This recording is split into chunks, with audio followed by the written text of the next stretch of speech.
Greetings, everybody. Winlex the Prophet here. Surprise stream.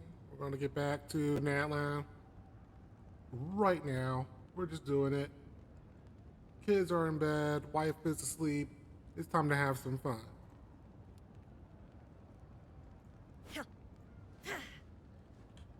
All right, let's see where we left off.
Paimon feels like a whole new Paimon after those 2 days in the hot springs.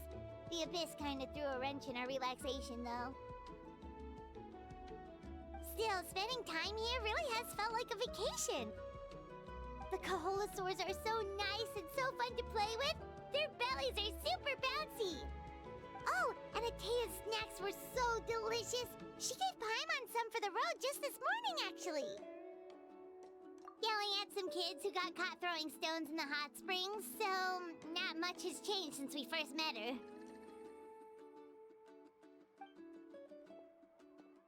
Hey, you guys! Sleep well last night? Yep, this area is so nice. Glad you like it. I was thinking of taking you guys out to do some sea fishing. Later tonight, we can eat whatever we catch. Fresh fish is absolutely delicious right off the grill. Hey, Moalani! Yeah? What do you need? The team sent out to fight in the Night Warden Wars has returned. And Kachina? Is she back as well? Kachina fell in battle. But don't worry, the team was victorious, so the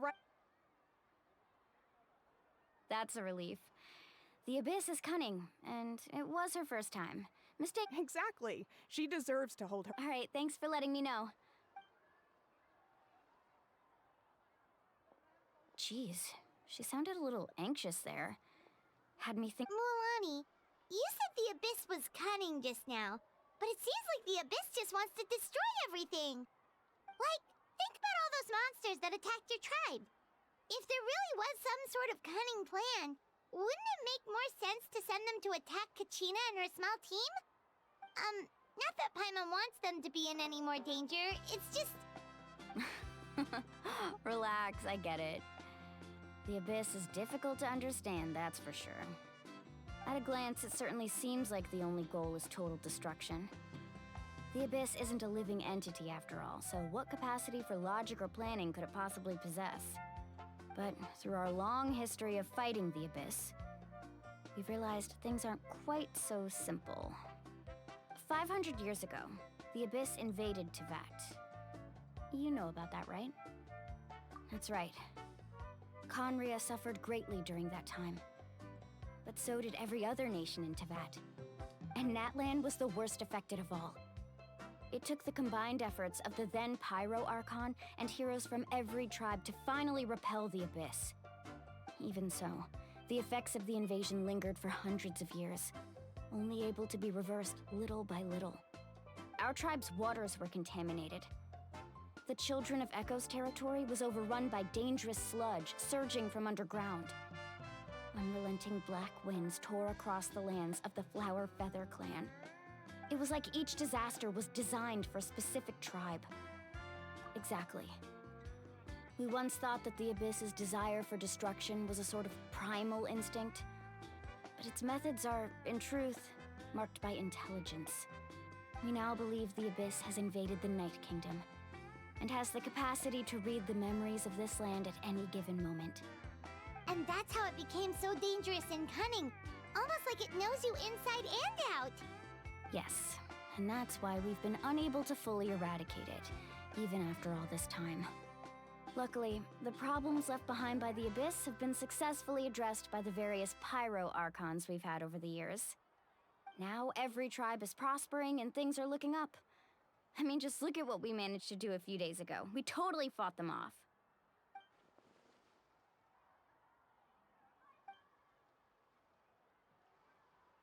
You must have had to sacrifice a lot to get to this point. Every battle, every sacrifice is in pursuit of a future where we get to stop fighting. Responsibility, duty, unavoidable burden. Everyone in Natlan views the war differently. But I believe we will be rid of the Abyss one day. And the efforts of all who fought against them will become a story for the ages. To think that my name could survive in ballads passed down to future generations, it's kind of romantic. Everyone has something that drives them forward, you know? Be my guest. Heroes are always welcome in Natlan. Anyway, let's head to the stadium. Our fishing trip can wait until Kachina's back with us. The sea's not going anywhere. Or is it?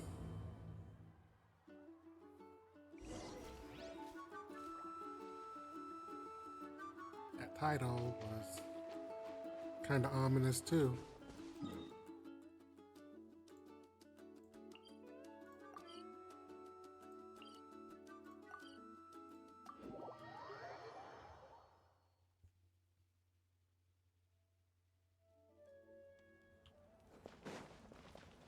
How's it supposed to be, I suppose? Oh, cutscene.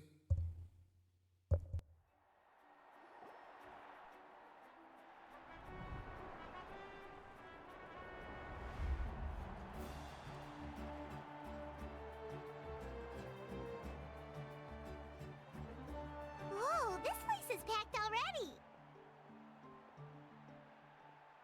Of course. No one's gonna miss out on the chance to welcome our heroes back from battle. It's their moment of glory.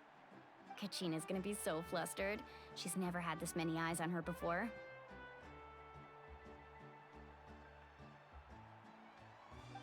Yeah, she doesn't seem like the kind of person who likes being the center of attention. Looks like I'm just in time. Kanich, you're here! Yeah, a commission ran longer than expected, but I made it. I heard about the incident with your tribe, Mualani. Is everyone all right? Yeah, it's all taken care of. Our new friend here's got some tricks up his sleeve, by the way. He's just as strong as Kachina made him out to be. Hey, look! Is it about to start? That's right.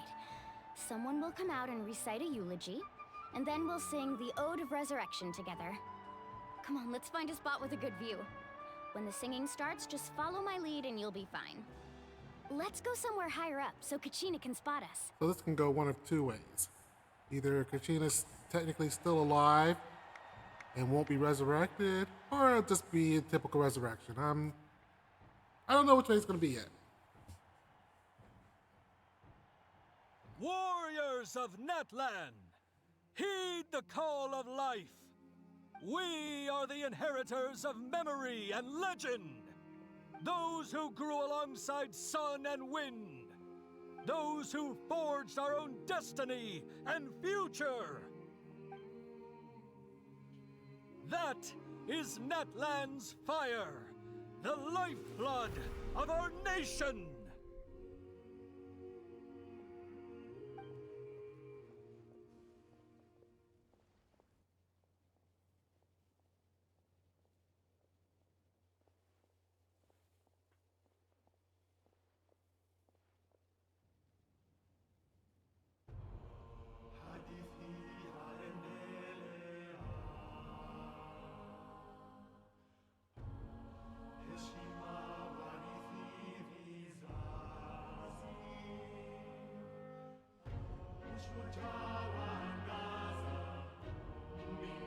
How do they know the words?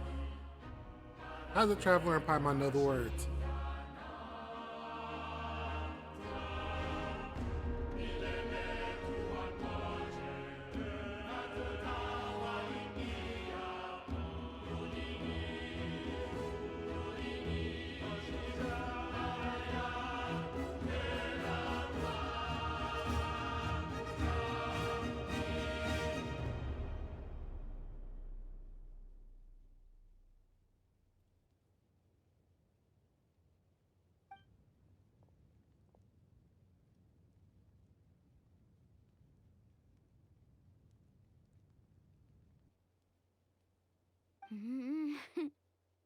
I could not find Kachina within the Night Kingdom, or locate her ancient name. What? What does that even mean? Usually, once the ode is complete, the Pyro Archon and resurrected person will emerge from the flames. But something went wrong. What's going on? This has never happened before. She's still alive. Well, I think it's pretty obvious. Clearly, the team sent to fight the Abyss didn't win after all. Think about it. The Ode rekindles all victors. We've witnessed it countless times. Since the Archon couldn't find Kachina in the Night Kingdom, that must mean there's more to this victory than meets the eye. Hey! You just haven't gotten over the fact that Kachina beat you in the pilgrimage!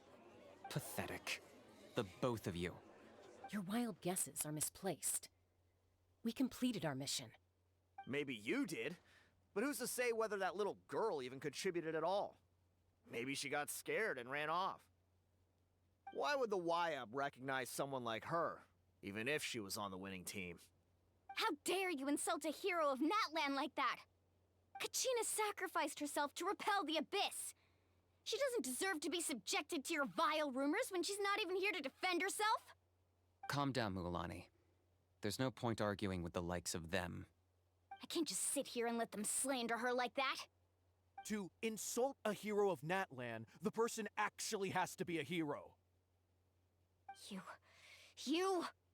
Think about it, everyone. Who do you think is really at fault here? A girl who never should have even gone to war? Or the great Pyro Archon? Why would the rules of our nation suddenly stop working? That's true.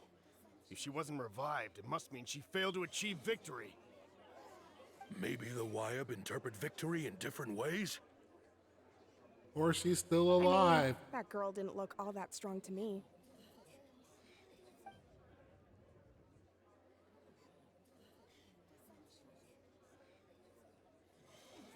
Kachina wouldn't have run! That's not like her at all! No, she's been waiting for this moment for too long. No matter how daunting the situation, no matter how scared she might feel, she's always the first person to stand up and face it head on. We don't even know what happened, so don't you dare try to use this as an excuse to vent your anger or slander her reputation. Fine. We'll find out what happens soon enough. Then, we'll see who truly deserves glory. That's enough. There is no doubt about today's victory, or Kachina's part in it. She is a hero worthy of our admiration and celebration. However, the failure of today's ceremony is undeniable.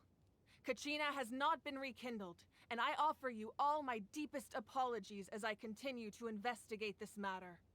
To prevent further casualties, I have decided to suspend the pilgrimage until this matter is resolved. What? No one is all-knowing. No one is infallible, not even myself. But doubt is a means by which we seek the truth, not a weapon we wield against others. I didn't mean it that way, Archon. Yes, you did. If there are things you wish to clarify, then ask me directly. Doubt my answer if you wish, but now's your chance. You have concerns? State them. No, of course not. Even though I have said nothing to change your mind, then it would seem the truth never mattered to you at all. That guy doesn't even have the courage to answer the Pyro Archon's question. So much for all that glory talk earlier. Mm-hmm. I have a question, Archon. My friend Kachina. Do you have any idea where she is? It's extremely important to me. I know you said you were investigating the situation, but I'm sorry, that's not enough. I've already shared everything I know. If you want to learn the truth and rescue your friends sooner, you should join the investigation. So, what do you say? Of course I'll join. In that case, come see me in the speaker's chamber. We should join them. Oh, and if it's not too much trouble, could you drop by as well, Traveler? I'd like to have a chat. Rest assured, everyone, I'll keep the tribal chiefs informed on the progress of the investigation. Once again, I apologize for the outcome of this ceremony. If there are no further questions, let's part for now. Did she just ask us to come along? I believe she did. Let's go. I'd like to know what's going on myself.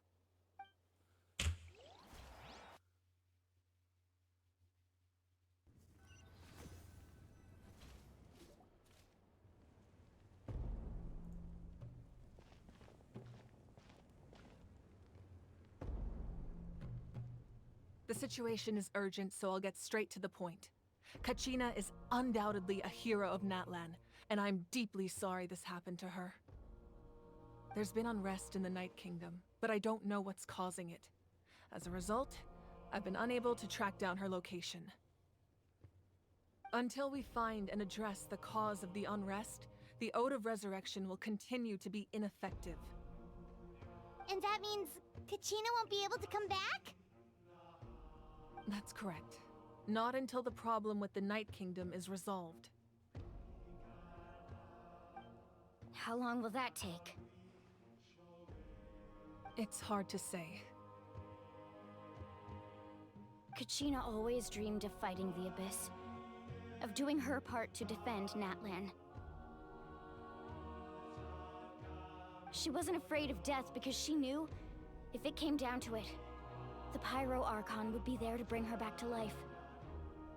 Whenever we sat down together, exhausted from training, she would always hum the Ode of Resurrection.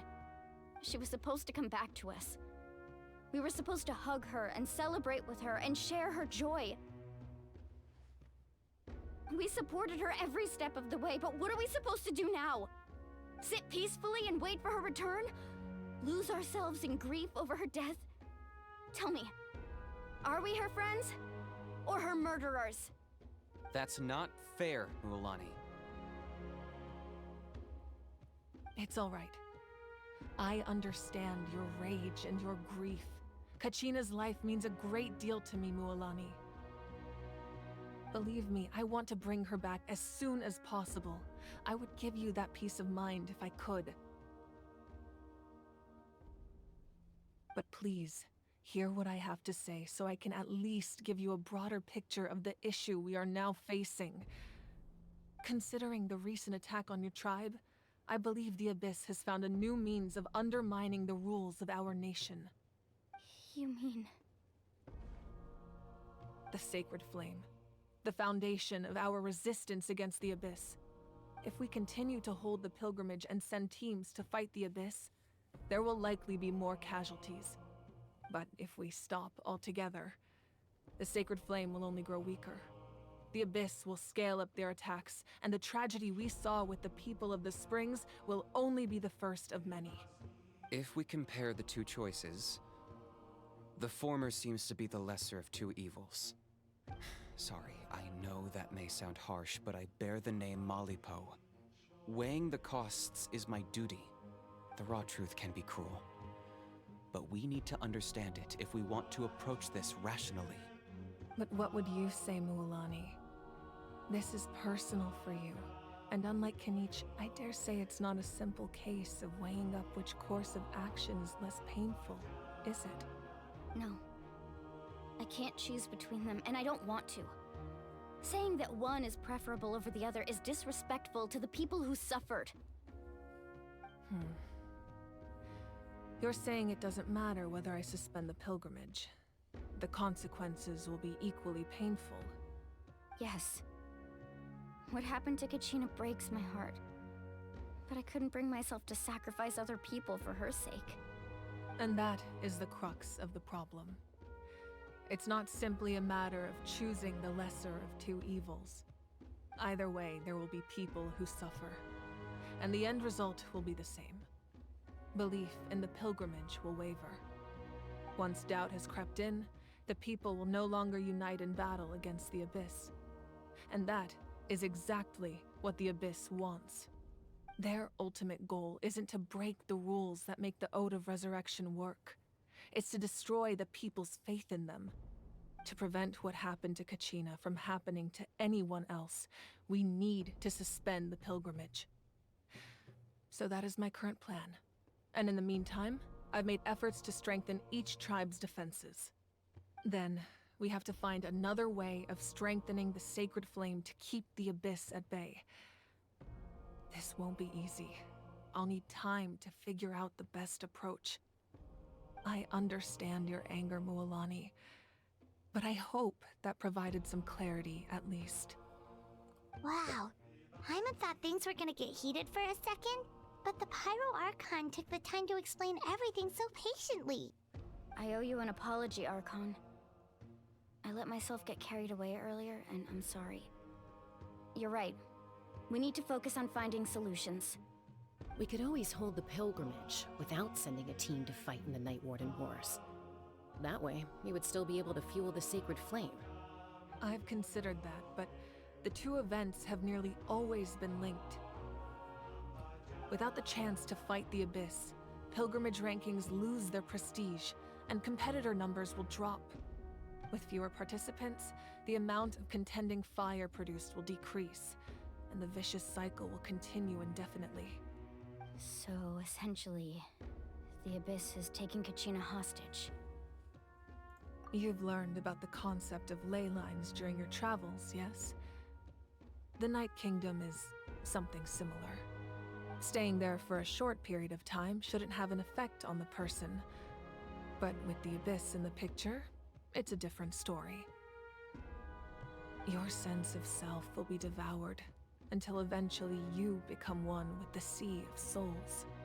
Imagine pouring a cup of water into a rushing river. You can try to scoop up another cup, but there's no chance it will be the same water you had before. I won't sugarcoat it. That is the danger Kachina is currently facing. Just like you said, Archon. Both of these problems need to be addressed. You can focus all your efforts on dealing with the Sacred Flame. I will go search for Kachina. The Abyss poses the same threat to you as it does to her. It is very possible you will not return. Knowing that, do you still choose to go? Kachina's waiting for us to rescue her. That's all that matters. I failed to protect her during our campaign, but I can make it up to her now. I choose to go as well. Traveler? What do you think? Understood. Then I'll support you in any way I can. The Masters of the Nightwind have a technique that can extract an ancient name from the ley lines. If we can find Kachina's ancient name, I can use the link between them to pinpoint her position within the Night Kingdom. Then comes the hard part. You need to visit the Night Kingdom in person and rescue her. But isn't the Night Kingdom a land of souls? Can we even go there?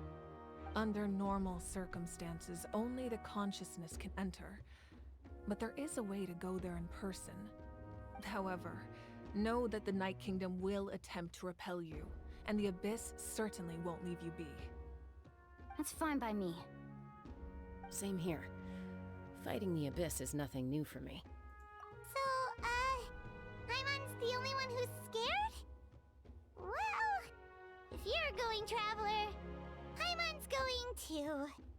Sitlali of the Masters of the Nightwind once created an artifact that can be used to communicate with the Wyab. We call it the Spirit Speaker Stone. It was originally used as a ceremonial artifact wielded by the tribal chiefs, But that spiritual quality also means it can be used to search for an ancient name.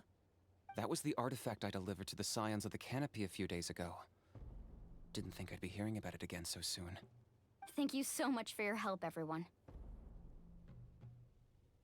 Your thanks are unnecessary.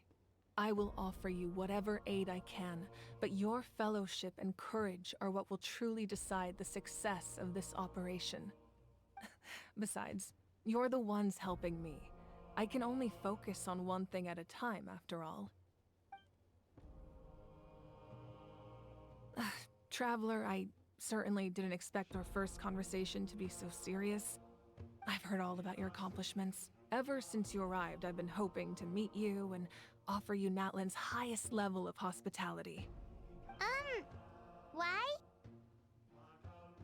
Why? Is that not what happened in the other nations you visited?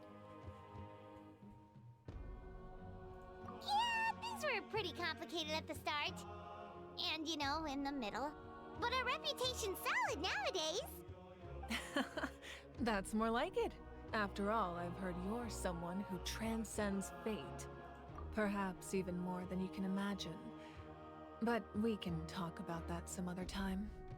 Ideally, this would be the perfect night for a drink and some musical ambiance. But there are important things to be done. Oh, I almost forgot. Atea was wounded in the fight against the Abyss. She wanted us to give this to you. It embodies fond memories and my strength of will. That's what she asked us to tell you. She said you'd know what that means. I didn't think this day would come so soon. The flames of her life force. I can feel them flowing within the talisman. If things were different, the two of us could have enjoyed the hot springs together while she gave this to me in person. We're supposed to be hot spring buddies after all. But don't worry. This talisman means a great deal to me. I'll take good care of it, and once this is all over, I'll pay Atea a visit.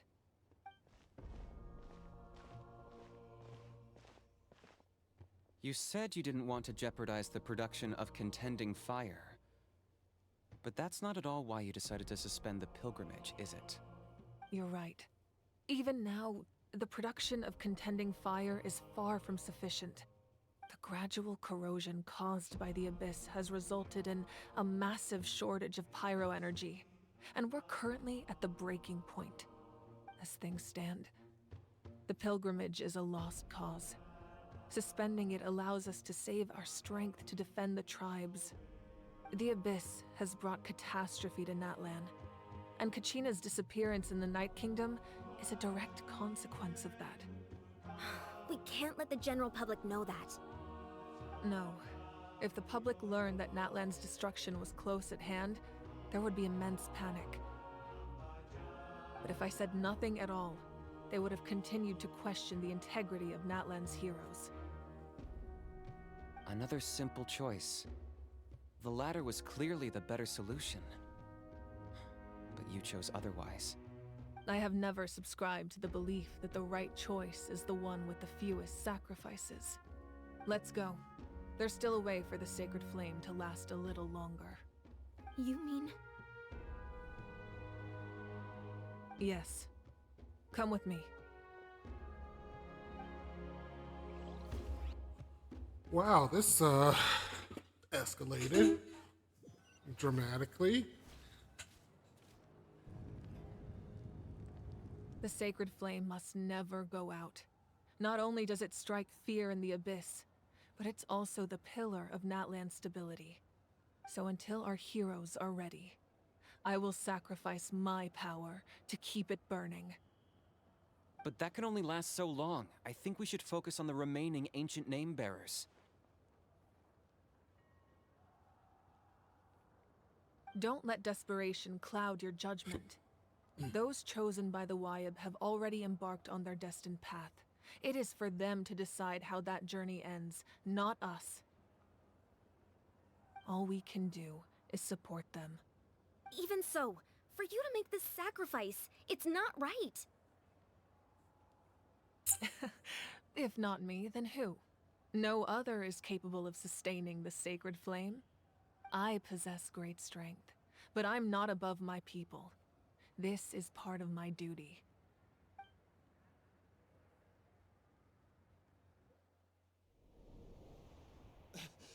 Archon, it's the Fatui!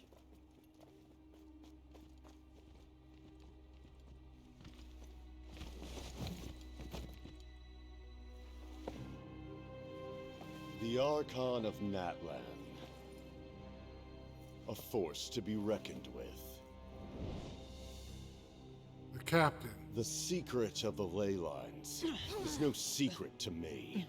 Long have they been destined for ruin. And since the oath made 5 centuries ago remains unfulfilled, what use is the Gnosis in your hands? I don't know what you mean. But it sounds like this is about more than the Tsaritsa. In times of crisis, someone must pick up the mantle of salvation. Your plan has reached an impasse, and now it falls to me to create new rules for Natlan. But before the dawn of a new age, the old must be destroyed.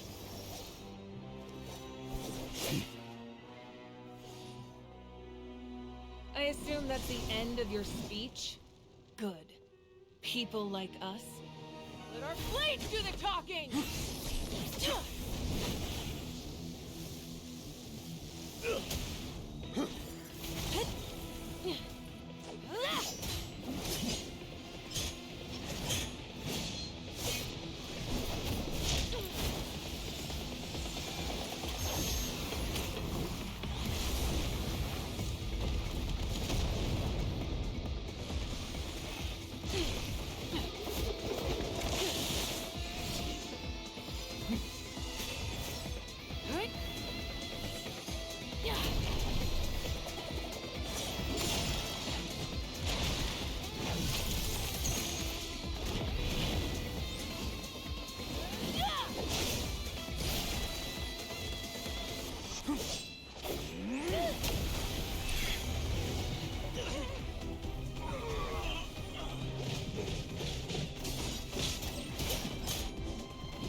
Masters of the Night Wind.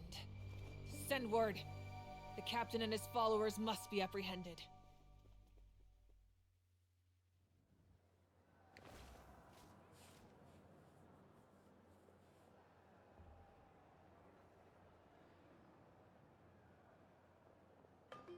Are you alright, Archon? He was a formidable opponent. Exactly what I would expect from the first of the Fatui Harbingers. I never imagined someone could match you in combat.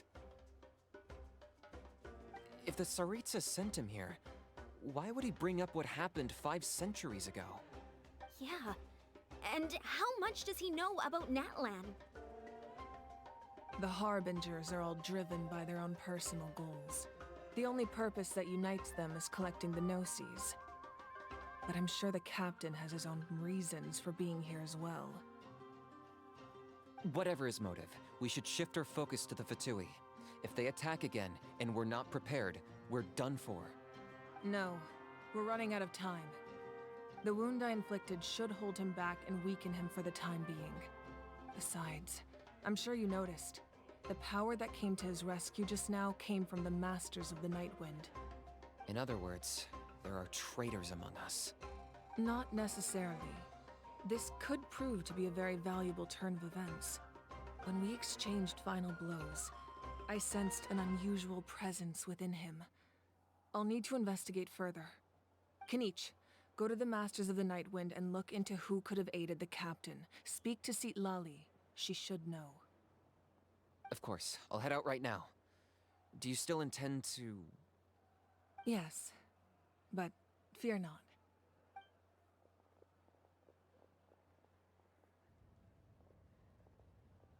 Natlan's strength has never rested solely in its Archon.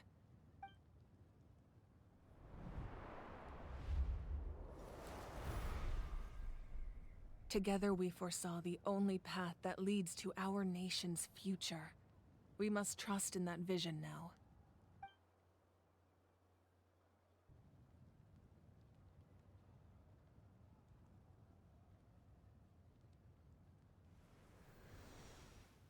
Is everything okay, Archon?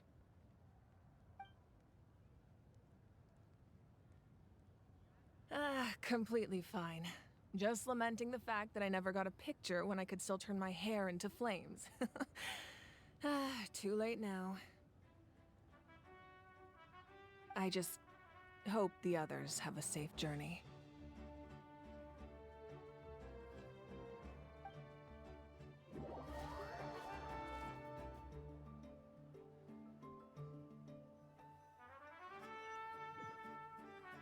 I didn't expect the Fatui to attack right then.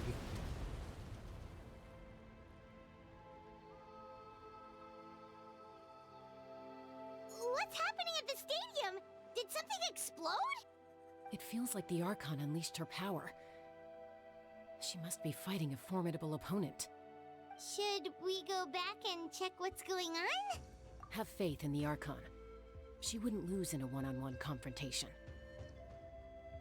Once we find Kachina's ancient name, we'll head right back.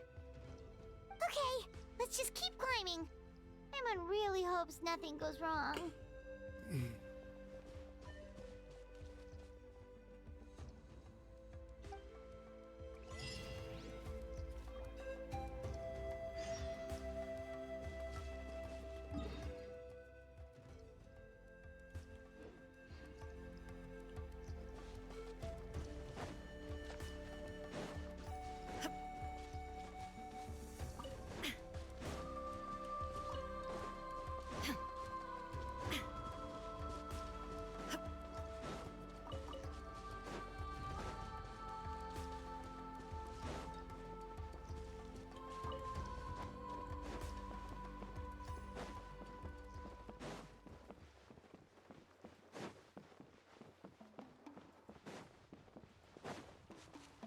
What can you tell us about the Scions of the Canopy? The tribespeople are very adventurous. Oh, kinda like us then. I'm not so sure. You don't strike me as the type to enjoy danger. The Scions of the Canopy are a bunch of thrill seekers. They love extreme sports like rock climbing, rappelling, volcano parkour, or even bungee jumping without a rope while a Yunkasaur stands at the edge and uses its tongue to catch them. Sound like something you'd be interested in? Okay, that does sound different from our usual adventures. Paimon's not doing any of that. She can just cheer you on from the sidelines.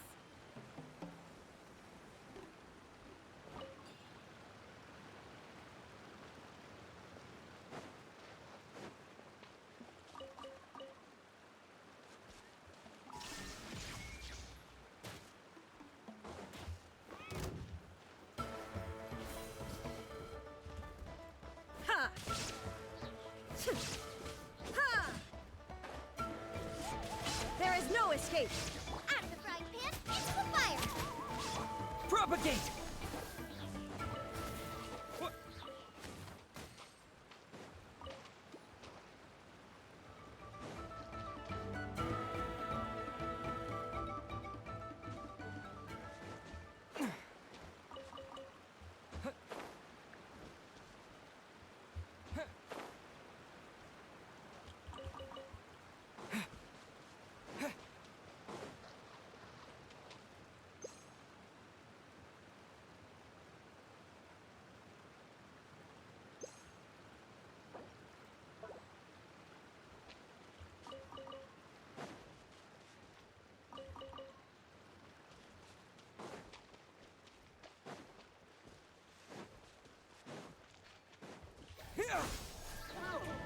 Shine down! Be still.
Nice.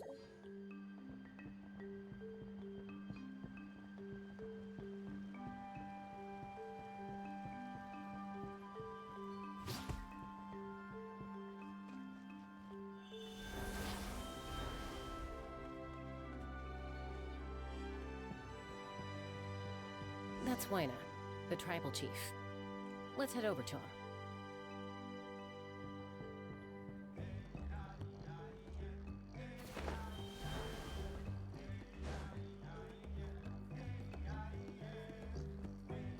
Chaska. Nice to see you again, Wyna. I'm afraid we don't have time for pleasantries, so I'll get right to it. We're here for the Spirit Speaker Stone. Whoa, hold on a second. At least tell me why you need it first. My friend Kachina is trapped within the Night Kingdom. We need the stone to find her ancient name and rescue her. Rescue her? From the Night Kingdom? That's right. I'm sorry, but someone needs to tell you what you don't want to hear. Going there, a mature warrior would never make such a foolish decision.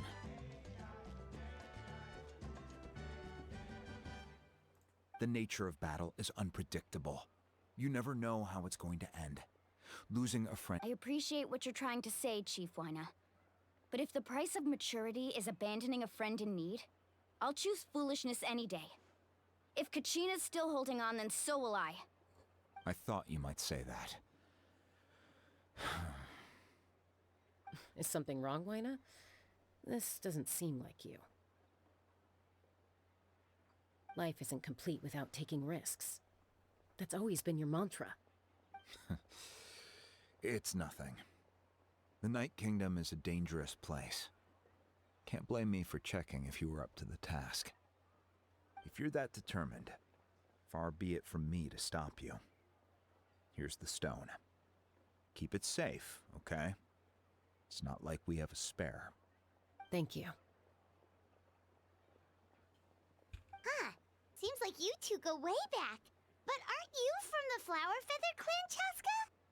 Oh, Chaska's a peacekeeper, so she's famous throughout the tribes.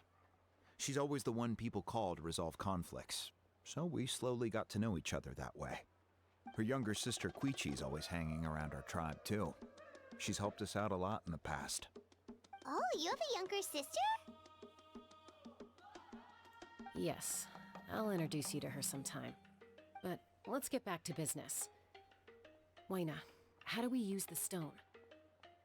As you probably know, your intended destination is completely different from the real world. The Night Kingdom is like a river flowing with concepts, and the ancient name you seek is like a tiny fish swimming downstream. In that sense, the stone is like a fishing boat drifting down the river, but the boat alone isn't enough. You need a fisherman experienced enough to steer it in the right direction. We couldn't do that ourselves? With a little practice, I'm sure you could. You have the strength and the talent. If you want to make sure this works, though, I could recommend someone to you. Who? Vichama, a legendary warrior and scout from our tribe. He's got a keen eye and a well-honed intuition. Even his ancient name means to seek. If you're fishing for a name, you're gonna want him on the boat. Bichama? Why does that name sound familiar? He's one of Auntie Atea's hot spring buddies. I've heard stories about him. Where can we find him? Ever since Malco passed, he spends most of his time gazing out at the scenery from the cliff tops. Follow the path that way, and I'm sure you'll find him. Thank you. We'll go look for him there. Good luck. I hope everything goes well.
Close call. He's close to the confidence. Watch your footing.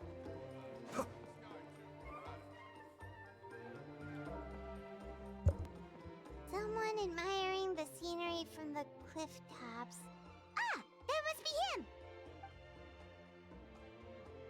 Hello there, are you Vichama? That's me. Did you need something?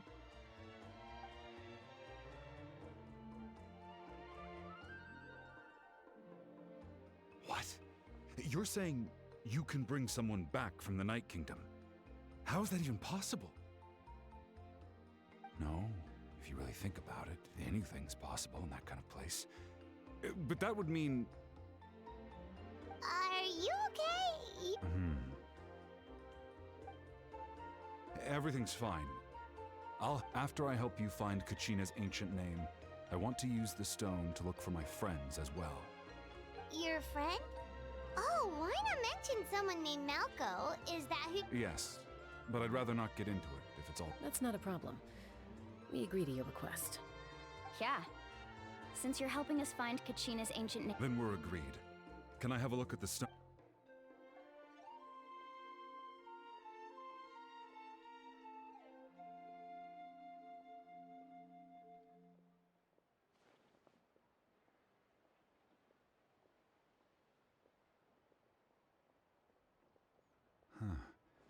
I see. From what I can tell, it functions almost like an abyssal pylon. Both connect the Night Kingdom to the living world. Once the connection is established, the abyss will come surging through the opening like a predator honing in on the scent of blood. So we have to be sure not to use it in a tribal settlement. Wow, you got all that just from looking at it? I just picked up on the basics, really. I still have no idea why it works. You said someone named Lali invented this. They must be a genius. I'll go find an open area and start setting things up. In the meantime, I need you to get 2 things for me. We'll go right away. What do you need? First, I'll need some hook ropes. Pretty much every store around here carries them, so no need to go anywhere special. Oh, and I need to build a net out of them, so make sure you get a good amount. Wait, are you saying you're going to use a real net to catch Kachina's ancient name? How does that work when one's tangible and one's not? By creating something tangible in our world, like a net, we can create a connection to a corresponding concept in the Night Kingdom. Basically, I'm going to use the concept of a net to catch something equally intangible, an ancient name. Oh, I see. What about the second thing you needed? Right. I need two chunks of obsidian. Once we bring the ancient names into our world, we'll need a place to store them. Normally, you can only get obsidian from the Children of Echoes, but I heard there's a traveling merchant from that tribe around here somewhere, so maybe you can try your luck there. Gotcha! Alright, let's split up. See that clearing? Let's meet over there when you're done.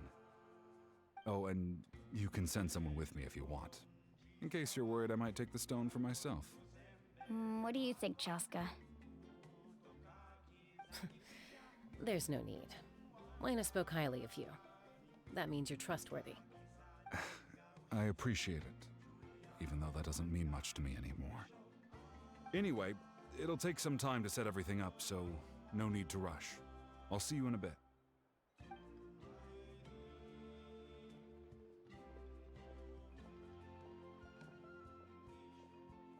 What an odd guy. He seems so defeated, but also really invested in the stone at the same time. I don't have any more insight than you, Paimon. Let's just focus on the preparations for now. Hang on, Kachina. We're coming for you.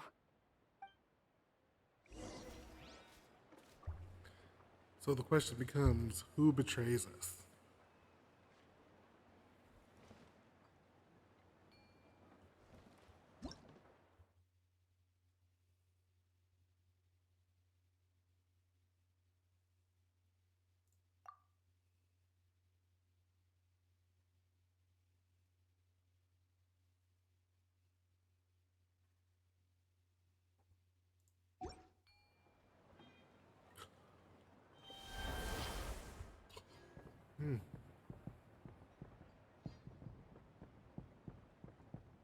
Whoa, watch your footing. And the sky, too, while we're at it.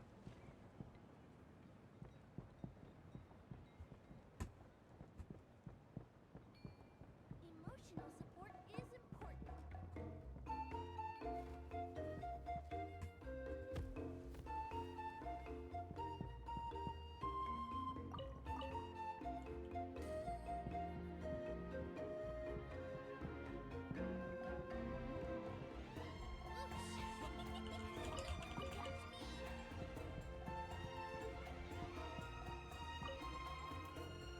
Hello. Do you have any hook ropes for sale? Hook ropes? As in rock climbing equipment? Yes. How much for your whole stock? Oh, the whole thing? Let me see. That would be 30,000 mora in total. Deal? Time to haggle. Deal. Oh, no haggle? Wait, really? Where's the haggle? What, you want me to drive down the price? We just need these as fast as possible. Thanks. Oh, no problem at all. I'll even pass along some information on the house.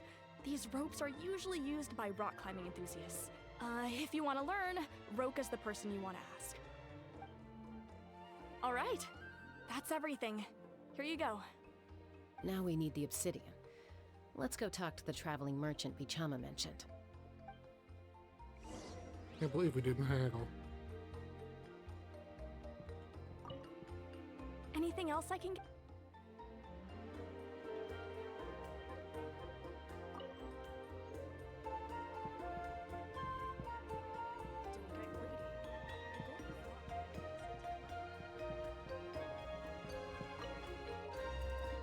Excuse me, do you sell obsidian? Why, yes. I've got a chunk for sale. Perfect. Is that the only one, though? That might be tough. Tell you what, I'll take a look through these. Thank you so much.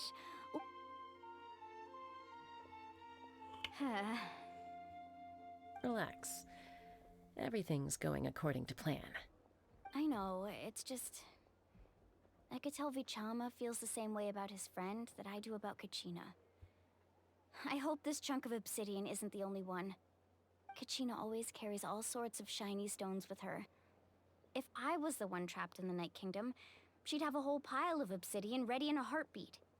Well, would you look at that? I did bring an extra. Here you go, young lady. How does it look? Perfect! Thank you. If you hadn't shown up, these stones would have just sat here collecting. Here you go. By the way, I heard you mention How's he doing? Malco's been Do you know what happened between? I heard about it in passing while I was out drinking one night, but I don't know all the details. Bichama and Malco grew up together, and even made a name for themselves together. Malco was an amazing fighter, capable of knocking out multiple opponents in a single hit, while Vichama excelled at scouting and analyzing the battlefield. The two made an excellent team, and managed to beat back the Abyss several times. 5 years ago, they both emerged triumphant in the pilgrimage, and were placed on the same team to fight the Abyss. But on the eve of battle, the Abyss launched an attack on their tribe, and Bichama suffered an injury to his leg while attempting to rescue someone. Then what happened? The team agreed that he couldn't fight the Abyss in his condition. Bichama didn't argue. He knew going to the front lines with an injured leg would make him a burden in battle. So they raised the issue with the Pyro Archon, and she agreed to let him stay behind. It's just Malco and the others ended up facing hordes of abyssal monsters in numbers that far exceeded anyone's expectations. The team made an error in judgment, and they fell to the onslaught. Vichama went into a deep depression after that. He blames himself for everything. Oh, you're not wrong. But it's possible he chooses to blame himself. Not because he did something wrong, but because he wasn't able to do anything at all. I've tried convincing him to move forward, to stop dwelling on the past. But the shadow of Malco's death hangs over him still. The Abyss has caused so much suffering, and some wounds never heal. I wish there was something he could do to make himself feel better, but... anyway, that's the gist of it. Maybe you could help him talk things through sometime. I would really appreciate it.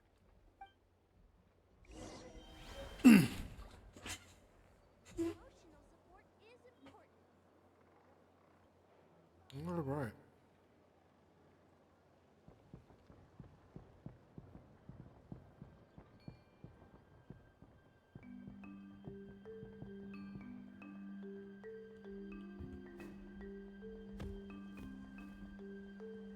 Oh, there's a chest down here.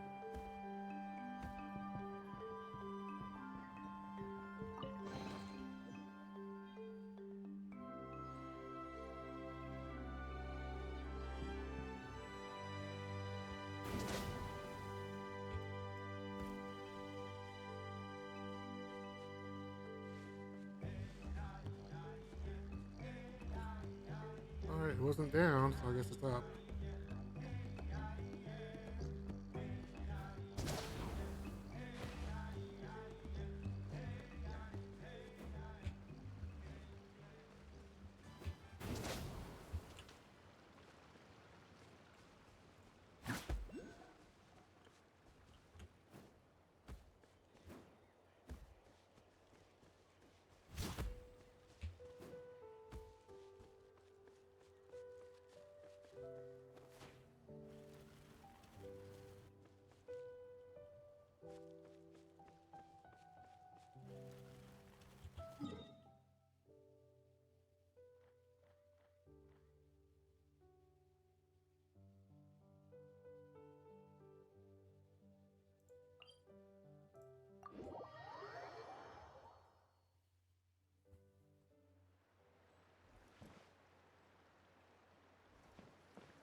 I don't know if I'm gonna make it.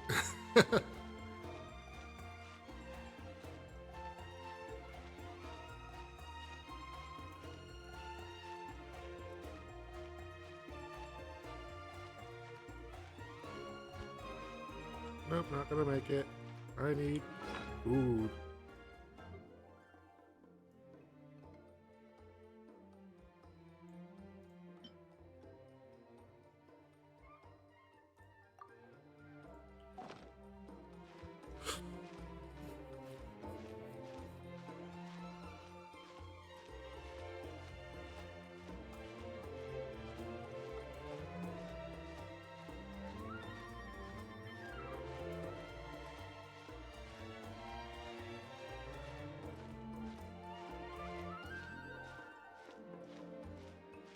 Oh, this is gonna be close.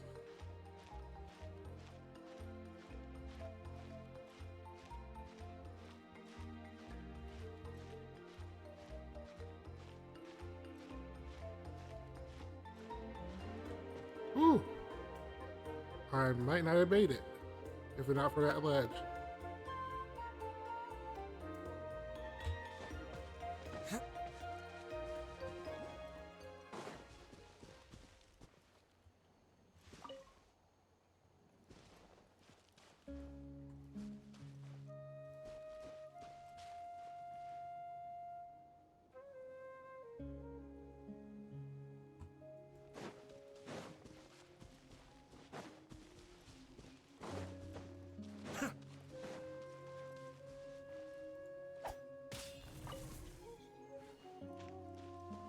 Oh, I was wondering where those were.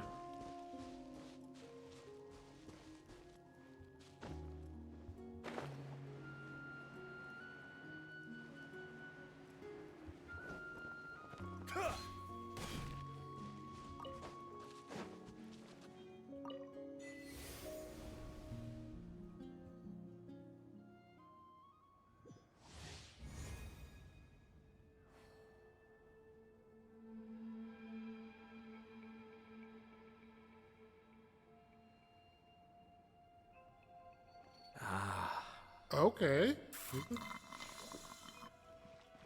Ready for launch! Cascade. And ride! Illusion shattered. Eat this!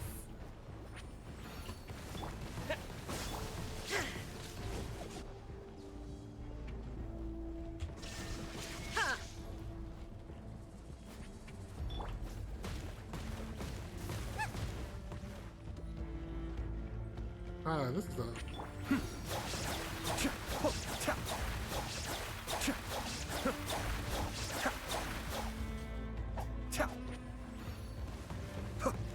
Problem is, I don't have anybody at range on my team at the moment. So we gotta get out of here.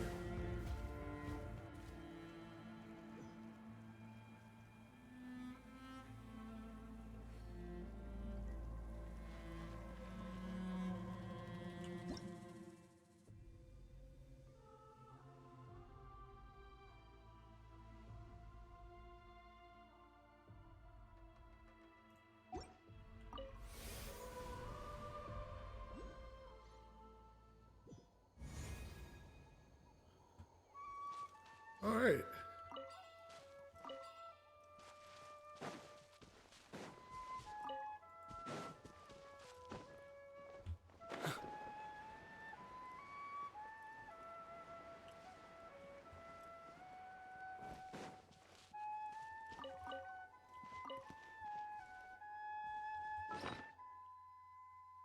I need the food. Oh, I'm running low.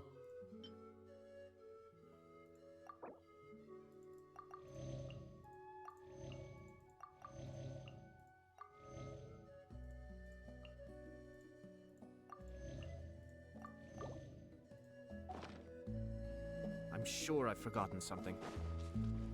Not to worry, I'll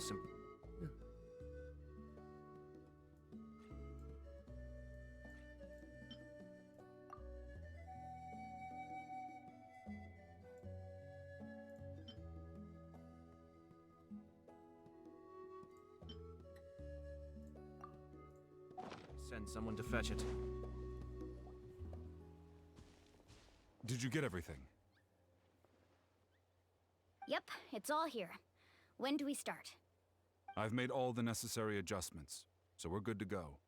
As agreed, I'll help you find Kachina's ancient name, and then you return the favor. Go ahead.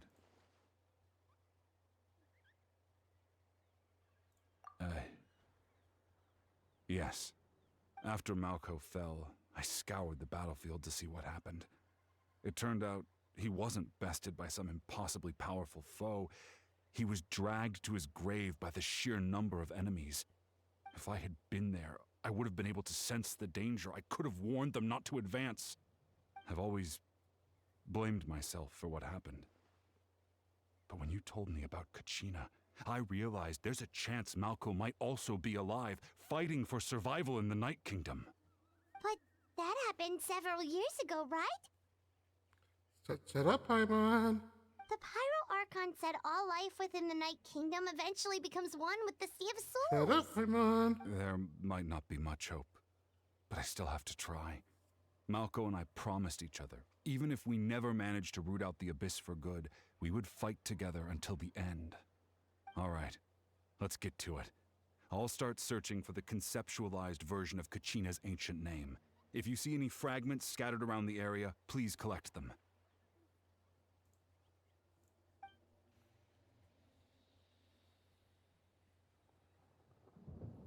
Make sure you prepare yourselves for battle. As I said, the stone will link the mortal realm to the Night Kingdom. The Abyss will likely emerge in response. Look at that golden thing. It must be one of those. There's gonna be a lot of, Didn't keep you waiting, did I? there's gonna be a lot of Fragments enemies. Vichama mentioned. Let's get closer.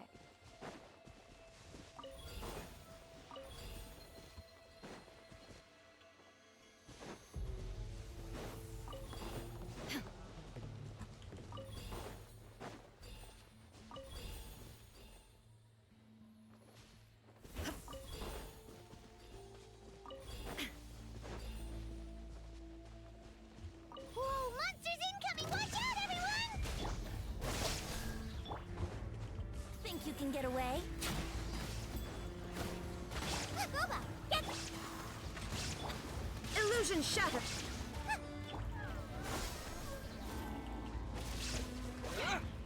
Spring forth! Shine down. Time for takeoff.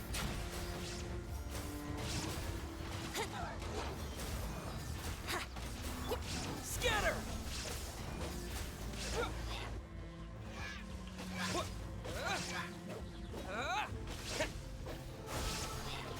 Out of the frying pan, into the fire! How much longer, Vichama? Not long! We're getting close!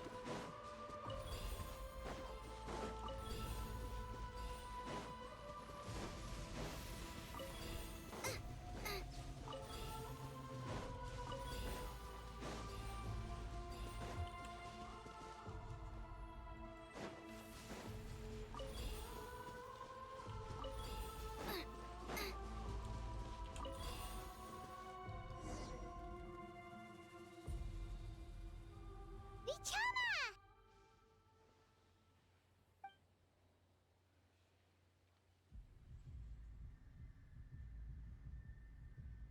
Quick! Take it!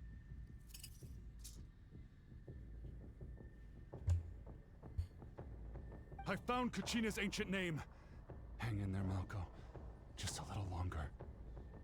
Something's not right. The power of the Abyss is getting stronger. The Abyss is corroding his body. Vichama, you can't keep going. You'll die. I should have died 5 years ago. Oh, I goodness. just need a little more time. Please, I'm almost there. Thank you.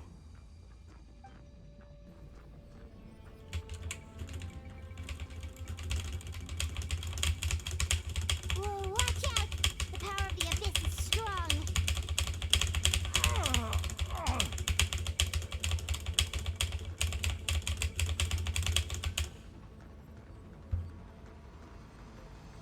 This power. Hanging in there? Malco. No! Why can't I find him? Why? We can't wait any longer. Pull him away from the stone, Mualani. I already tried, but the power of the Abyss has him in a chokehold. It's like he's tied to the stone with an invisible rope. In that case, we have no choice. I'm sorry. Get back! Chaska, wait!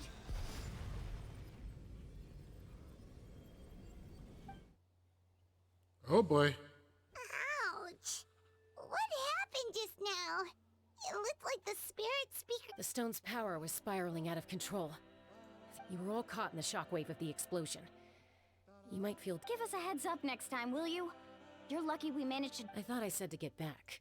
Yeah, barely a second before you made it go poof. Not everyone has your reflexes, Chaska. We were this close to getting dragged in... Okay. At least Kachina's ancient name is still in one piece. Wait. Vichama! Vichama! I couldn't find Malco's ancient name. Once your ancient name disappears, there's no coming back. From the very beginning, And now... It's too late to say. Vichama. I'm sure he's heard enough condolences over the years. Huh? What's that in your hands, Huh? This is...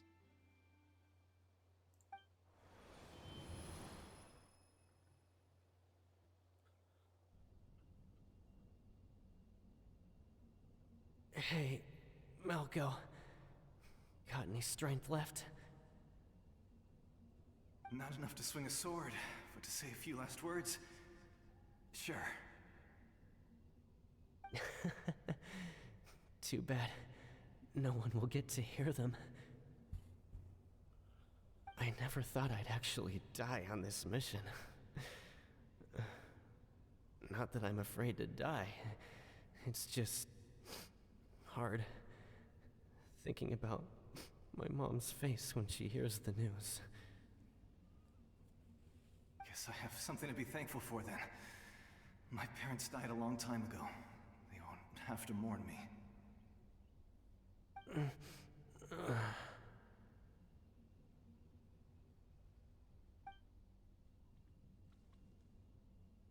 Pisak!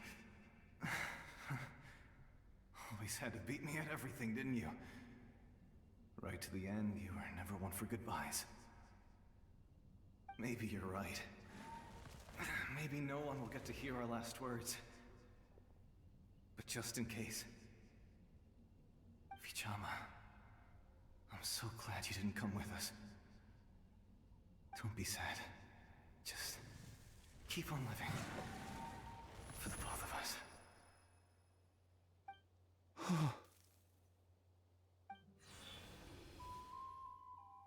Was that a memory?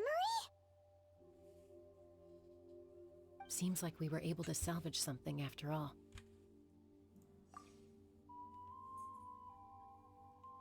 Of course. Seeing him, hearing his voice again, it makes me unbelievably happy. But it also brings with it an even deeper pain. A deeper pain? Why? Malco was always the type to put on a brave face. But in that memory just now, his hands were shaking, and his smile was forced. For all these years, I regretted not being able to fight alongside him to the end. And now I know, at the end of his life, he was thinking the same thing. Vichama. I'm fine. Actually, I heard Chief Wyna wasn't really on board with your plan to go to the Night Kingdom. When you asked for my help, I hesitated too. I knew helping you find your friend's ancient name meant leading you one step closer to danger. But I also understood why you had to try. Everyone has regrets in life, but not everyone gets the chance to make up for them. Once allowed to fester, guilt strips us of our most valuable qualities as warriors. In that sense, we might as well choose the braver path from the very beginning. If I could do it all over again, I would have followed Malco to the front lines no matter what. That way, even if the outcome stayed the same, I still would have fought alongside him to the end. There are critical junctures in life, and if you don't seize the chance to act, there's no going back. That's something I had to learn in hindsight. But you're still at the crossroads of your journey, so I hope you can walk away without regrets. The flip side of that story, though, is, if he had gone while injured, he might have ended up being the only survivor. In which case he would be blamed. Well, if he was the survivor, then they'd be able to resurrect. So, but there's also, the possibility of them all dying, and his last thought being, if only I hadn't come and held him back. He could be regretting being there instead of regretting not being there. So there was, in his circumstances, there's regret on either side, I guess. Thank you, Vichama. I feel even more determined now. Kachina will come back to us. I'll make sure of it. I promised I would find her, and I intend to keep that promise. That's good to hear. Strange. My body, it's... Once abyssal corrosion enters the body, a portion will fuse itself to your internal organs. Even though the Traveler possesses powers of purification, the corrosion can never be fully eradicated. Thanks to him, though, you were only briefly exposed. Slowing your breathing and controlling your emotions should help you keep the symptoms in check.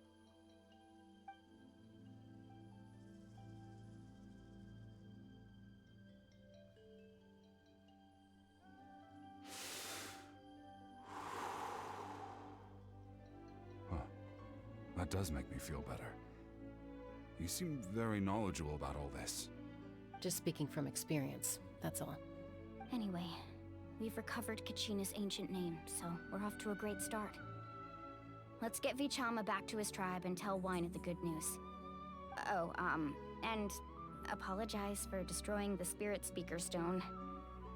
We had no choice, though, so he'll probably understand. Right? Oh, we're gonna go over there. He's gonna cry. No, he doesn't strike me as that kind of person, but I wouldn't be surprised. Koichi, are you really gonna just stand there like that? I don't know what you want from me. I think you know exactly what I'm trying to say, Uncle Wina. I can hear it in your voice. Honestly, it's just one thing after another with you two. They're back. Koichi? What are you doing here? Don't play dumb with your own sister. You know exactly why I'm here. My apologies, everyone. I just need to borrow Chaska for a few minutes. You come with me.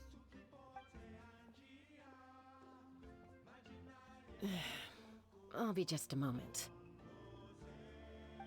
Uh-oh. Who was that? Koichi, Chaska's younger sister. Although the two aren't actually related by blood, it's kind of a long story. It's not really my story to tell, but I guess it's not a secret.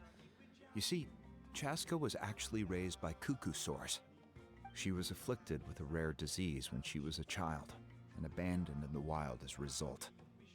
The Abyss found her out there, all on her own, and tried to devour her. But in the end, all that did was trigger her will to live. That strength of will pushed her to survive, but it also planted a seed of conflict within her. Eventually, she was adopted by the cuckoo source. Wherever they went, she followed, getting into fights right and left. For some reason, Paimon can totally imagine that. Well, when Chaska finally returned to human society, it was Koichi's parents who adopted her. At the time, Chaska still had a habit of getting into fights, so Koichi was always taking her around, apologizing to everyone. Ah, I remember those days. One of those fights was definitely with me. But, you know, kids. You're fighting one minute and your friend's the next. Eventually, she found a way to rein in that desire to fight. And now she's who people call to resolve conflicts. She's known as the Peacemaker. It sounds like she still argues with Koichi, though. Don't siblings usually stop fighting when they get older? That's partly my fault.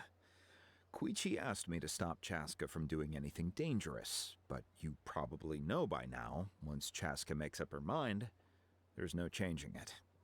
Oh, I get it. No wonder you tried to talk us out of going to the Night Kingdom. Chaska even said that wasn't like you. I'm all for your adventure. You need to take risks when you're young, because by the time you're my age, you couldn't attempt something like that even if you wanted to. Better try now than live with regrets later. That's what I say. Still, I can understand where Koichi's coming from. In the end, nobody wants to sit back and let a loved one put their life on the line.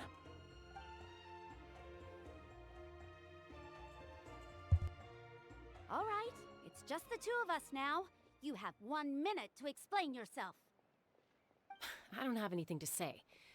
You don't have to approve, but you should know I only do what's necessary. That attitude is exactly the problem. It's like you don't care. You try to sneak off to the Night Kingdom behind my back and then play it down as if it's just a trip abroad. Well, technically I am going abroad, right? Again with the excuses!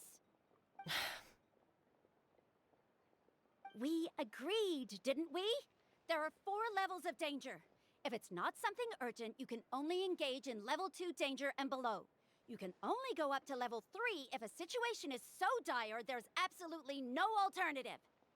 But a trip to the Night Kingdom? If that's not a level 4, I don't know what is. And you were just going to sneak into the place without saying anything. What do you mean, sneak into the place? I always planned on walking in there with my head held high. You bought off Uncle Wina, didn't you? He promised me he'd stop you from doing anything dangerous. Oh, it's like he didn't even try. You feel like he went back on his word. What if I told you my mind was made up, and there was nothing he could have done? Not even by force. Oh, I knew it! So he did try to say something, but you didn't listen. This is important. If you were in my shoes, you'd make the same decision. You don't know that? I'm a doctor, and I handle logistics. If you're going to waltz into a dangerous situation where you could lose control at any moment, it's my duty to say something. All right, whatever. Anything else? You... What do you mean, anything else? Why don't you reflect on what you've done and promise me you'll stay put? Time out. Is this one of our normal arguments or a serious one? Chaska, does it sound like I'm joking? Then... you need to know something. What happened to Kachina was partially my fault. I can't leave her there to die. That's not who I am. But the person you become when you lose control, that's also not who you are. That's a different issue. You said it yourself. A person is only as good as their morals. If I want to live in Natlan, I need to display qualities that make me worthy of this nation. I've also told you that managing your condition is equally important. Sometimes you have to make sacrifices. All right, let's stop this here. If we keep going, I might actually have to get serious. And I think Wina prefers his roof attached to his house. Is that a threat? That sounds like a threat to me. Koichi! Younger sisters are supposed to listen to their elders. So, you're really going to go, no matter what I say? I'm supposed to be your sister. Then support me. I'll be back. All you have to do is wait. Chaska. So, that's it. Why'd you have to turn out to be so darn annoying?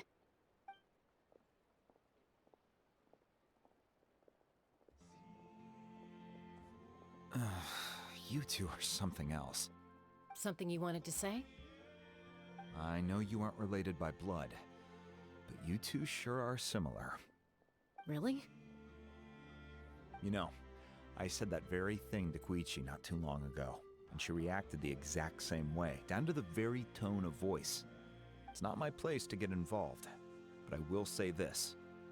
Try to spend a little more time with your sister. You're tough kids.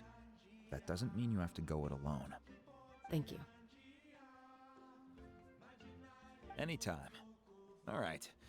If you're done with the Spirit Speaker Stone, you might as well hand it over. According to Kinich, it's an important ceremonial artifact, so it'd be safer to keep it with me. About that. If only Tone-Deaf Bard was here, he could have repaired it just like the Holy Liar. It might be in a few more pieces than you remember. Huh?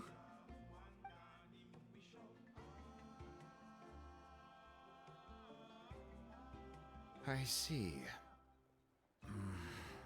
Sounds like it was an urgent situation. If someone's life was on the line, then you had no choice. Still, Citlali's going to be a nightmare to deal with now that you've broken her stuff. I'll explain everything to her later. Stay safe out there in the Night Kingdom, okay? I'll wait here for your safe return.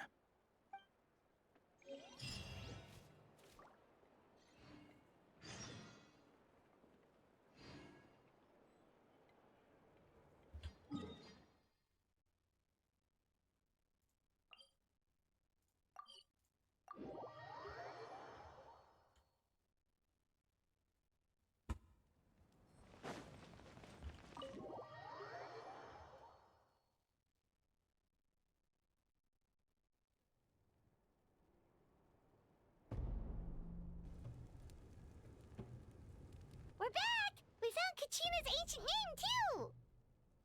Well, it's fairly complicated. Let me give you the condensed version. The Fatui again? We can't go anywhere without them causing trouble. But what if the Fatui finds out you've lost your power? Won't they try to take advantage of the situation? That's why it has to be our little secret. No one else can know, or we're asking for trouble. Look, I wish I could offer you some sort of consolation, but I won't lie to you. With multiple factions closing in, there's nothing comforting about the situation we're facing. Still, all you need to do is focus on your goal. You can leave the complicated matters to me. I can also step in on the Pyro Archon's behalf. There's a limit to what I can accomplish, but I'll help you however I can. There's no need to be so modest, Dion-san. Your incredible strength has long been a well-known fact. You're the pride of your tribe. Archon, I'm sorry about before. You have so much on your plate, so much that you have to worry about. But all I could do was focus on my own feelings. You have nothing to be sorry about. We all get overwhelmed by our emotions, myself included. Your reaction to Kachina's disappearance, I understand that feeling very well. Well, now that we have Kachina's ancient name, let's go track her down. Follow me.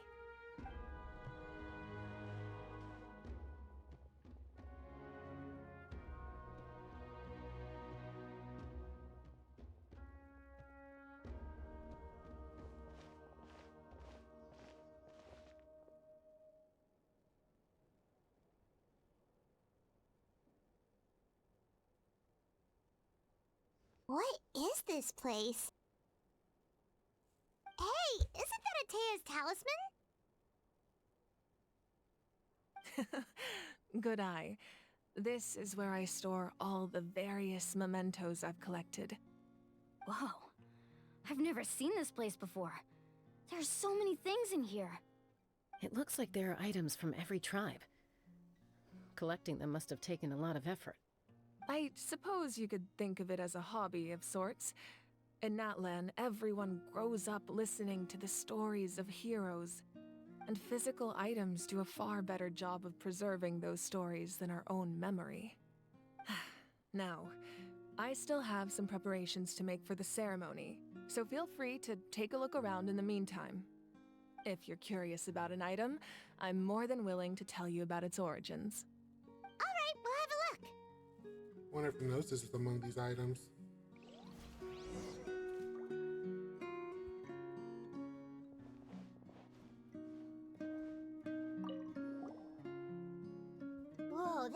belt is bigger than Paimon's head! The Collective of Plenty are known for their bodybuilding competitions and contests of strength. This belt is a symbol of great honor within the tribe. The association with strength might also have been the reason the original belt was extremely heavy. It was difficult for even 2 people to lift, and even if a warrior had the strength to put it on, wearing it for any length of time would still leave them gasping for breath. Sounds like it. So the owner of the original belt, Kitera, commissioned a craftsman to make a copy identical in appearance but far lighter in weight. That is the belt you see before you. He would often wear this version when training in order to protect his waist. Or he made a lighter version so he could wear it all the time and show it off. I think Paimon's right on that one.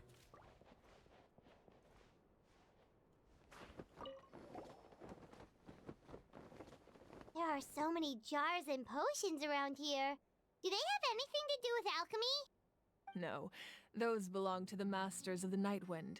They're ceremonial tools used to amplify the ability to communicate with the Night Kingdom and the Wyab. Yamaya is an expert in this field, and she taught me a lot. Even though she appears stoic and serious, she actually has a keen sense of humor. The tools you see here are quite traditional. Her students found them outdated, so she passed them on to me. The contents of the jars aren't all that special. Oh, except the big jar in the middle. That's what she really wanted to give me. Ooh, must be something really cool. What's inside? Grape juice. Huh? It's quite tasty, although probably expired by now.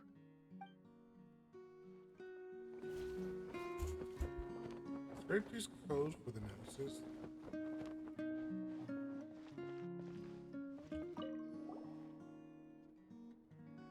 Whoa, this weapon is huge! Which tribe did it belong to? Ah, that weapon belonged to Tenoch, a hero from 500 years ago. Strictly speaking, he didn't belong to any single tribe. That's because even before the disaster with the Abyss broke out, he had already been exiled. Exiled? It was a punishment imposed out of necessity, but he accepted it all the same. He believed it was what he deserved. When the Abyss attacked, the tribes found themselves in urgent need of a powerful figure to lead them into the battle, and there was no one more courageous or resolute than him. He united the 6 tribes and accomplished great feats throughout the war. Ultimately, he perished, and because he had already lost his ancient name, the Ode of Resurrection was unable to bring him back. And so, he was laid to rest, alongside the countless warriors and civilians who lost their lives, buried in the soil of his native land. Wow, he sounds like a true hero. Indeed, even now his story is told throughout the land.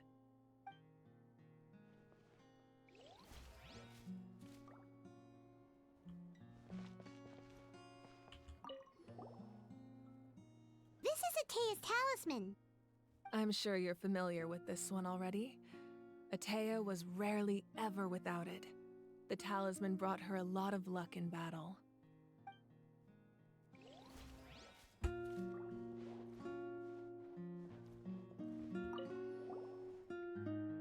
Hey, there's a fishing rod here.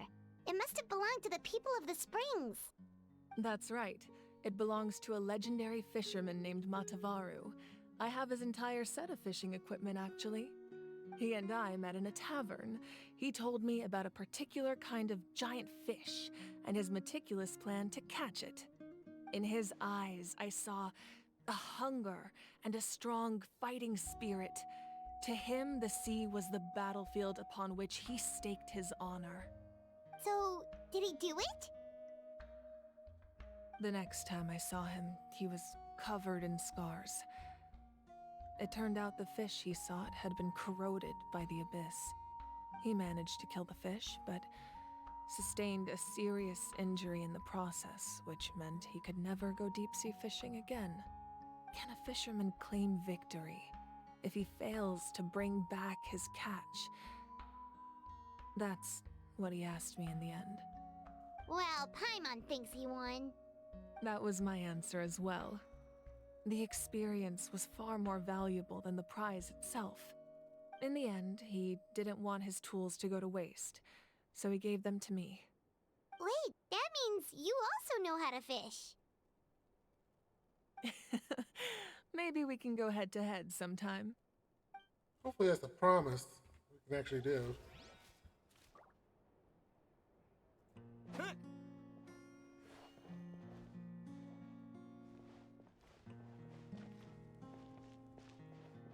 let's talk to people now. Make sure to handle everything with care. This cup, for example, it's heavier than it looks.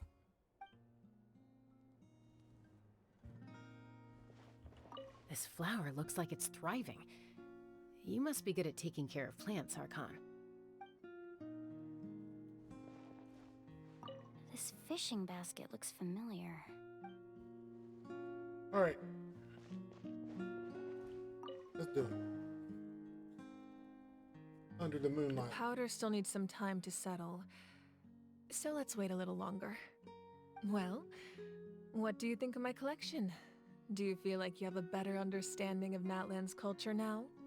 Yeah, if each item represents a different story, seems like Natlan's really been through a lot.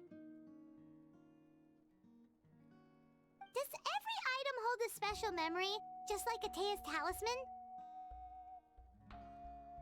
That's right. The items in my collection actually serve a similar purpose to the ancient names passed down among the tribes. They demonstrate the true shape of time. The shape of time? Most people perceive time as a linear concept, almost like a straight line that can only move forward. We cannot change the past or predict the future. But there's also a different theory, one that I believe to be closer to the truth. Namely, that the past, present, and future all exist at once. At once? Paimon's not sure she understands. Let's say your journey ended right now. Thinking back on your experience in each nation, which one would you say was the most important? Exactly. Even at the end of your journey, the things you experienced along the way don't cease to exist. They become part of who you are. Take out a portion of that journey, and you would likely make very different decisions, and eventually arrive at a very different destination. The future is the same way. It exists even though it has yet to come to pass. We just lack the means to perceive it. Of course, there are those with the power to foresee the future. They simply call it by a different name. Fate. You're quite familiar with that concept, I would imagine. That does kinda make sense. The future hasn't happened, but already exists. Humanity excels at living in the present, but too often we forget the past and neglect the future, while the pilgrimage and the Night Warden Wars lead us to a better future.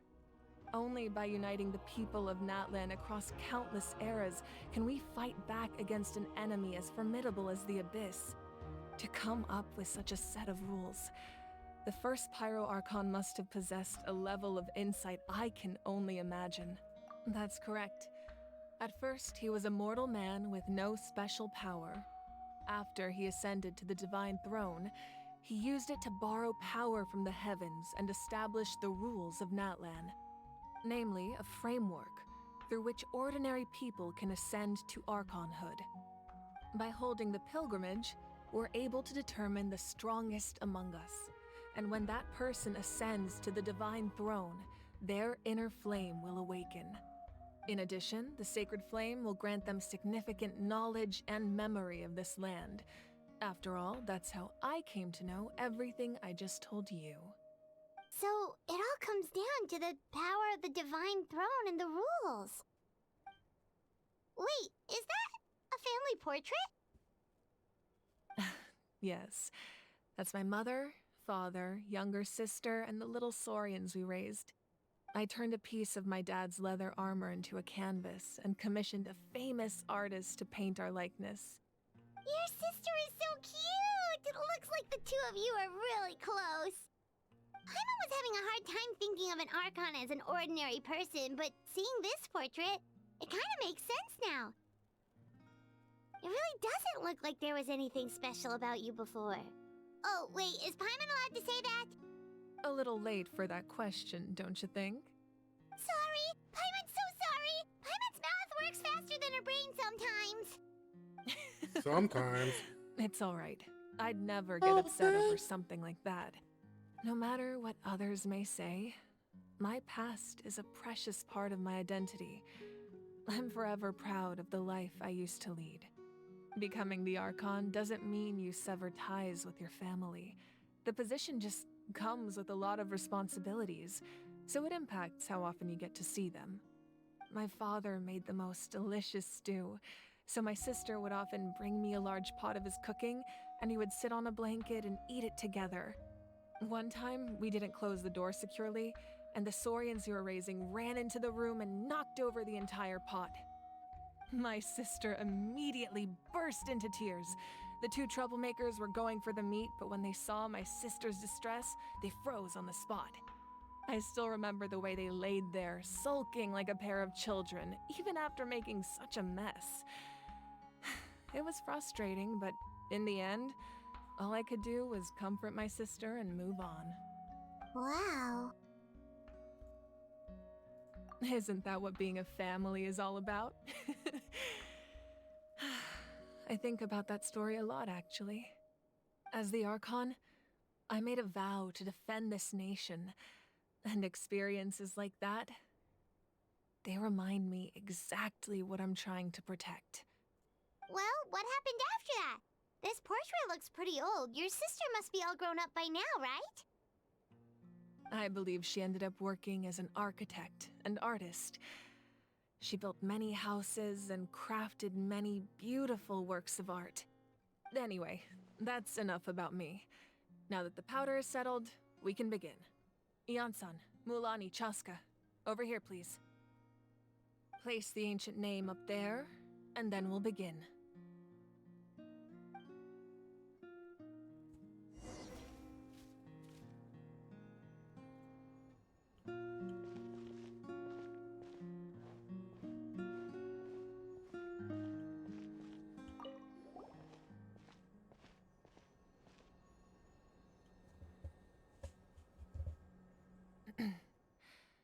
Surely as the echoes of life resound through heaven and earth, so too shall our stories remain eternal. Ancient name, take us to your fated bearer. Allow her to answer our call.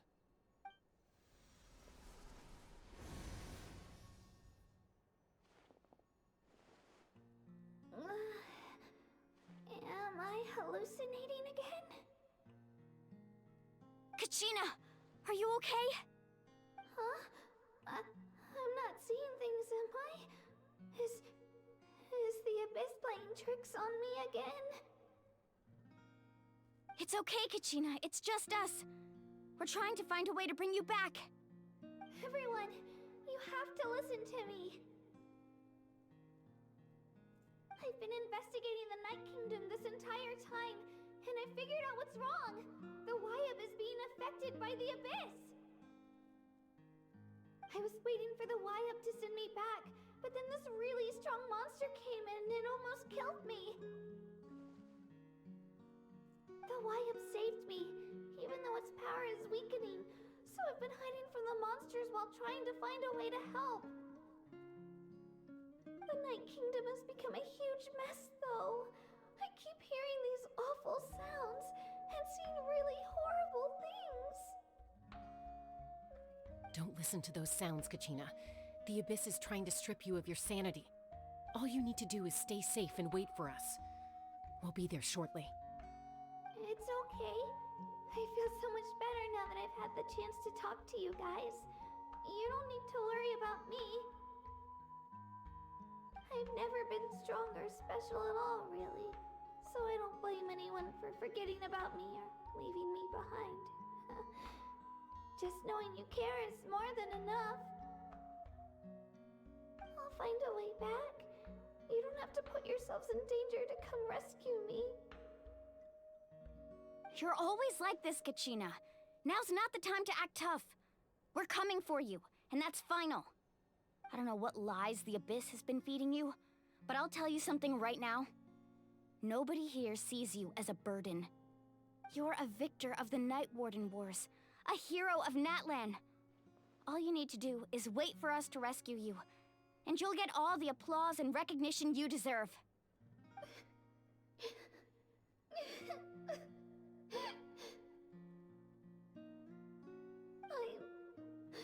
I'm really scared. Everything's so dark and creepy here. And I want to go home. Still, I don't want you to put yourselves in danger because of me. I don't want to hold anyone back ever again. All you need to do is place your trust in us, just like you always have. No one fights alone. We're not leaving you behind. Not ever. Yeah, we're so close, we can't call it quits now! Thank you. Be careful. Looks like we've lost contact. Now comes the most dangerous part. You have to traverse the Night Kingdom in your physical form. This entrance to the Night Kingdom was left behind after an abyssal invasion. Even a brief amount of time inside could expose you to corrosion. I know. I'm prepared for that possibility. All right, then I wish you all the best. I'll tell Koichi to be ready just in case. She's very experienced in dealing with abyssal corruption. That face you just made. Don't tell me you two got into another argument. No, I just feel bad for creating more work for her. I'll go with them too, Archon. The more people, the stronger the party. Thank you so much for your help, everyone. It really means a lot that you're willing to brave these dangers with me. And there's no time to lose, so let's get going. Now that I've lost my power, I won't be able to provide much practical support. But I can still keep an eye on the situation from here. Eon-san, I know it's unlikely, but if you encounter a situation you can't handle... That won't happen. I hope not.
Ooh, water and fire. I can do that.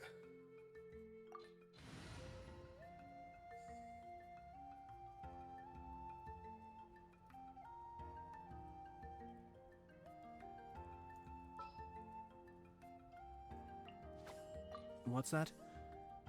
Join you for a walk?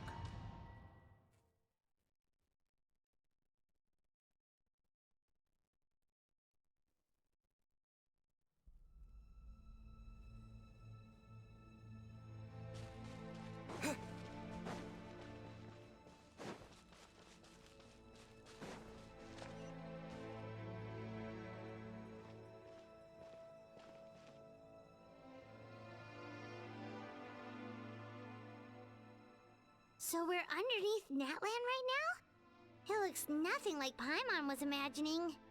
That's because in the distant past, Natlan was home to an incredibly advanced civilization ruled by dragons. Humans only established their own society after the fall of the dragons. So these are Saurian ruins?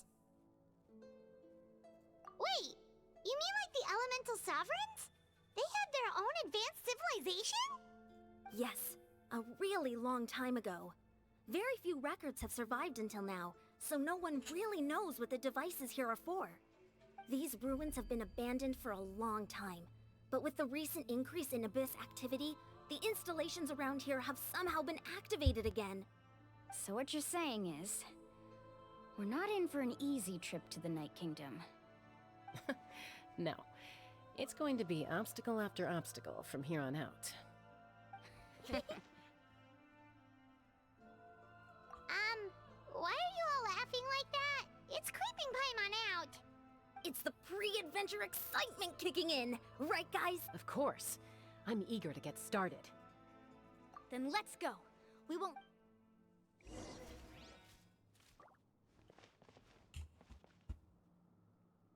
You know, it's an adventure, but I can't get to look around.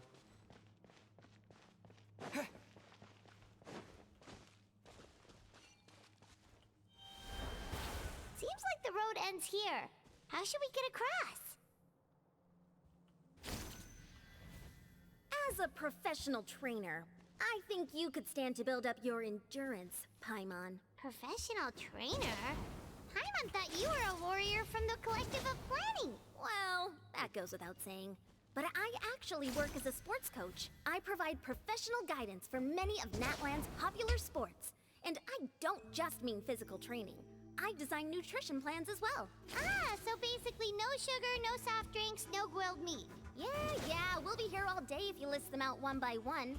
It's much faster to just focus on what's good for you. Such as? Vegetable juice. Want some? You know, Ian-san, Paimon feels like the two of us might not see eye to eye.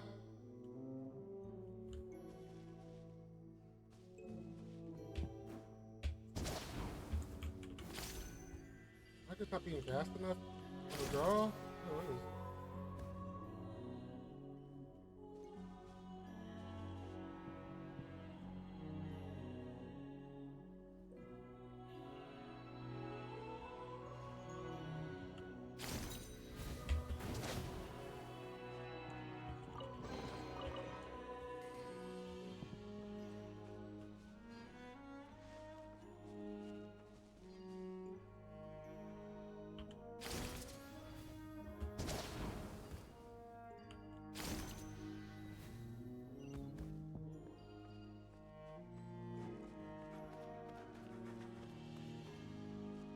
Doesn't seem so dangerous in here. Oh, there they are. Those guys look familiar. We've fought them before. Let's go. Show no mercy.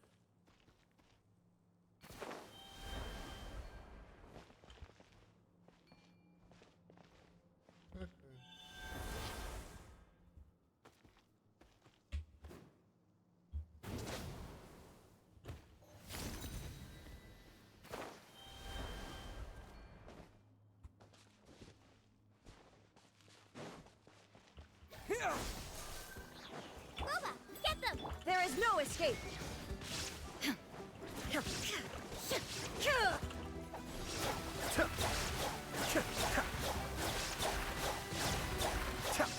Nice and spicy. Scatter!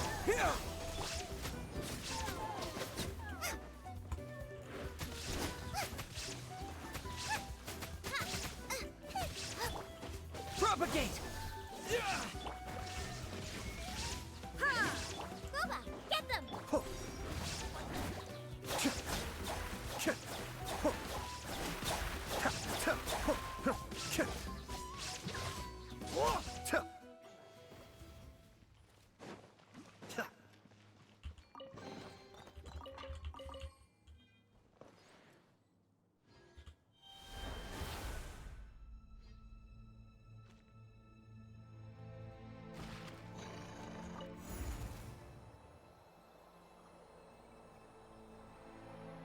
Whoa, the place we need to go seems really high up.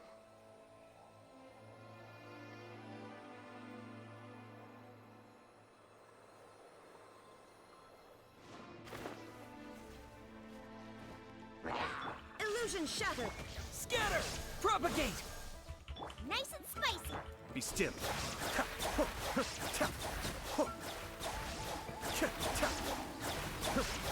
Kamisato Arc. Suiyu! There is no escape! Ha! Ha!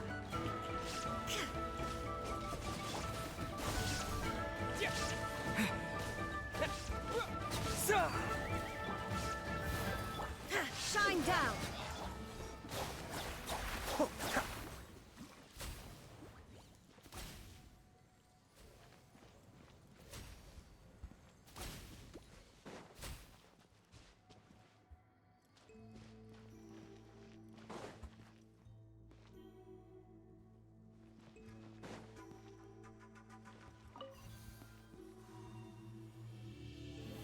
I thought there was a test around here.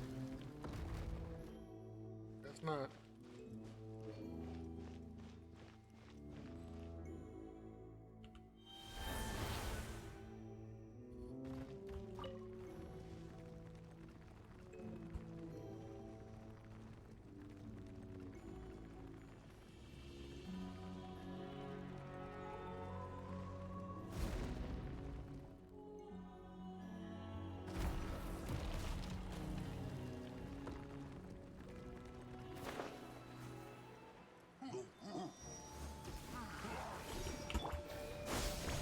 There is no escape! I may have overestimated myself.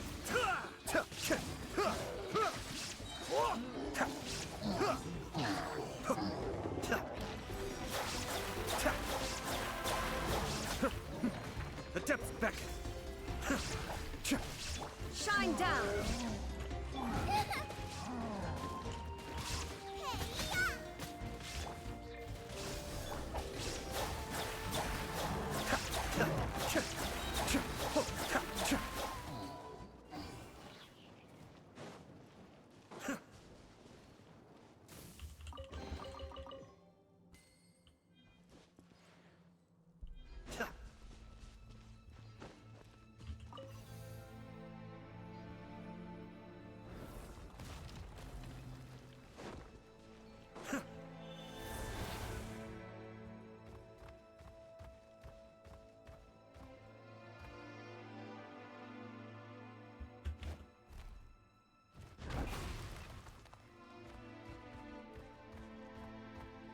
This is the final stretch. We just need to climb up, and we'll be there. Nothing to it. Easy for you to say.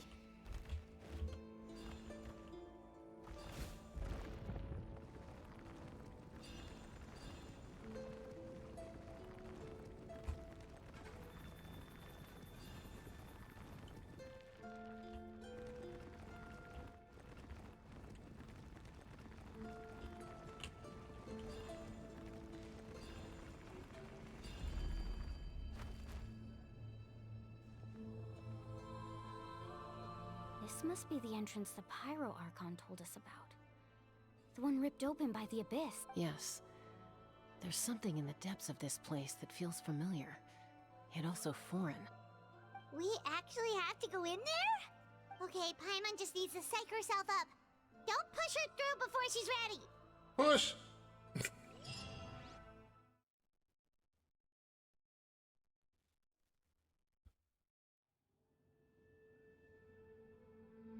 Hey! You don't have to drag Paimon! You're pulling too hard! Yes, it's not the push that we pulled. Looks like we made it. This is the night. It looks so different from what I... That overflow of energy is probably what trapped Kachina here in the first place. From this point forward, everything we know about the real world no longer applies. Anything can happen here. Paimon's more worried about how we're gonna make it out. We obviously can't go back the way we came. Do you see that patch of light on the ground? It's shining down from that fissure in the sky. Oh yeah, right in front of us. So that's coming from up there? Oh, it's so high up. Did we really fall that far down? Just like I said, our real-world knowledge doesn't apply here. We fell all this way, yet came out completely unscathed. If this was the real world, we'd have to climb our way back up to the entrance. But here, all we have to do is stand underneath the light and offer a prayer. That's it?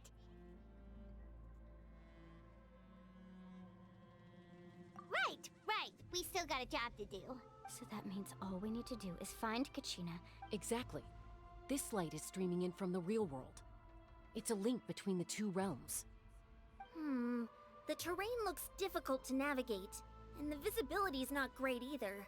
How are we supposed to find Kachina in these conditions? Yeah, these floating black things don't look super friendly either. Those are all manifestations of abyssal power. Be careful. Ghost! A talking ghost! Calm down, I'm here to help. You're the ones who helped Vichama, right? Yes, I'm Vichama's friend, Malco. I was completely lost to this realm until I sensed a mysterious power calling out to me. It's like it was seeking me out, attempting to reassemble the pieces of who I used to be. Of course, it could only do so much. I'm sorry I can only appear before you in this imperfect form. No, we should be the ones apologizing. If the Spirit Speaker Stone hadn't become corrupted by the Abyss, we could have done much more. But we had to destroy it. Otherwise, Vichama and his tribe would have been in danger. Of course. Thank you for protecting him. I never imagined that, even after all these years, he'd still take such a risk for me. Under the power of the stone, it felt like our souls were connected. Turns out even our regrets were exactly the same. Whether in triumph or death, you want your best friend by your side. Exactly. That may not be in the cards for us, but it's not too late for you. You're looking for a young girl from the Children of Echoes, right? She's being chased by an embodiment of abyssal power. I'd like to help her while I'm still in this form, so follow me. Be careful. This place has been severely corroded by the Abyss.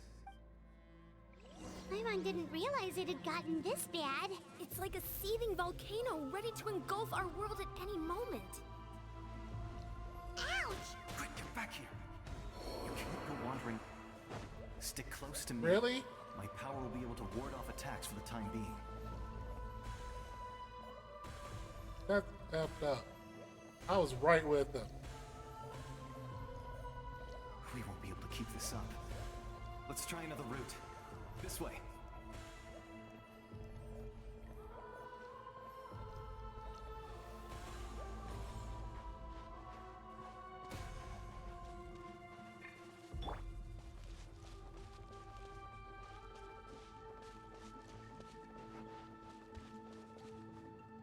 Not good. More monsters. We shouldn't waste our time on them.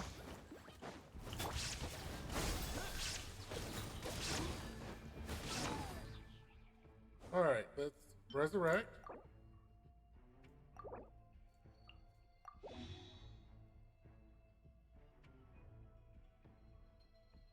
Oh, okay. I am getting low on the food side of things.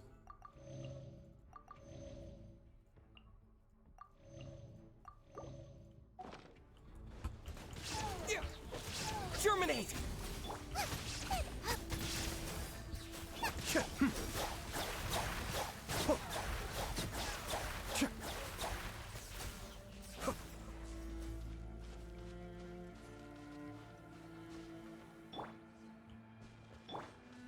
Race you!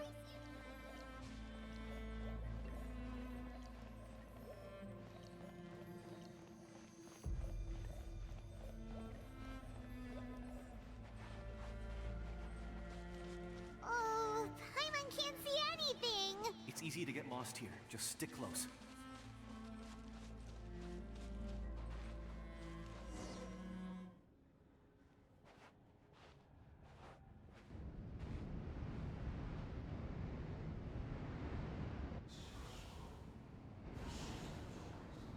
Where'd everybody else go?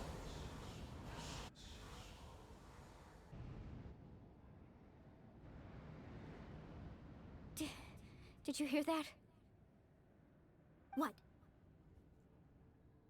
Never mind. It was probably just Don't scare Paimon like I heard it too. It was a voice from the abyss. What did it say? Doesn't matter. It certainly doesn't harbor good intentions.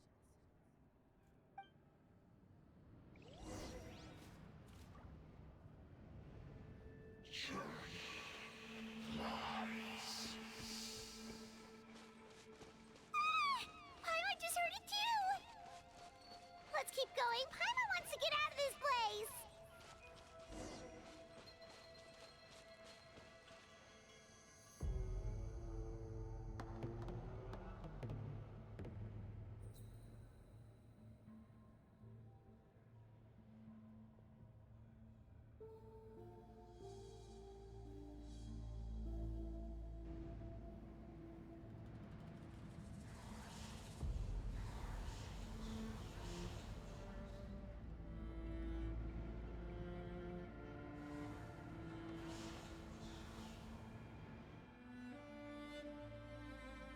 We're here, Kachina!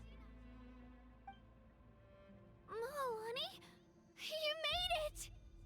Looks like our reunion will have to wait until we take care of these monsters. Good idea. Let's go!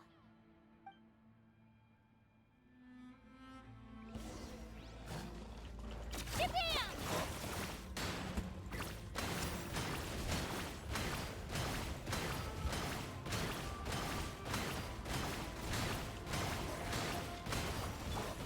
Illusion shattered! Nice and spicy!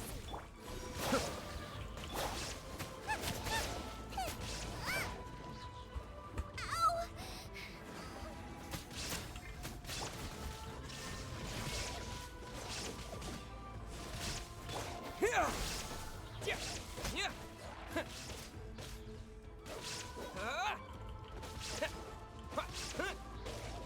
Propagate!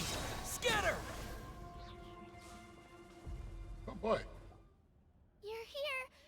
You're finally here! Thank you so much! That monster can appear from anywhere. It almost caught me a bunch of times. The Wyab's power helped keep me hidden, so I just tried to stay out of sight until you got here. Had a girl. You did so well. And most— Should we start heading back then? Actually, I have a request. I can't exactly put it into words, but something's wrong with the Ode of Resurrection. And I know it has something to do with the contamination from the Abyss. That was the Pyro Archon's theory as well. Everything we've seen here certainly seems to back it up. In the Night Kingdom, there are 6 main totem poles representing the Wyab of each tribe. You can think of them like the body of each Wyab. Additional totem poles, like the ones around here, serve as proxies to which the Wyab can extend their consciousness. There are countless proxies scattered around the Night Kingdom. Through them, the Wyab can extend their consciousness over the entire realm and track down souls no matter where they roam. But if a proxy were to become severely contaminated, then a soul could become lost within the Night Kingdom. Judging by the current situation, I don't think we're dealing with just one contaminated proxy. Even if we could drive back the abyssal power from one of them, that probably wouldn't even put a dent in the problem.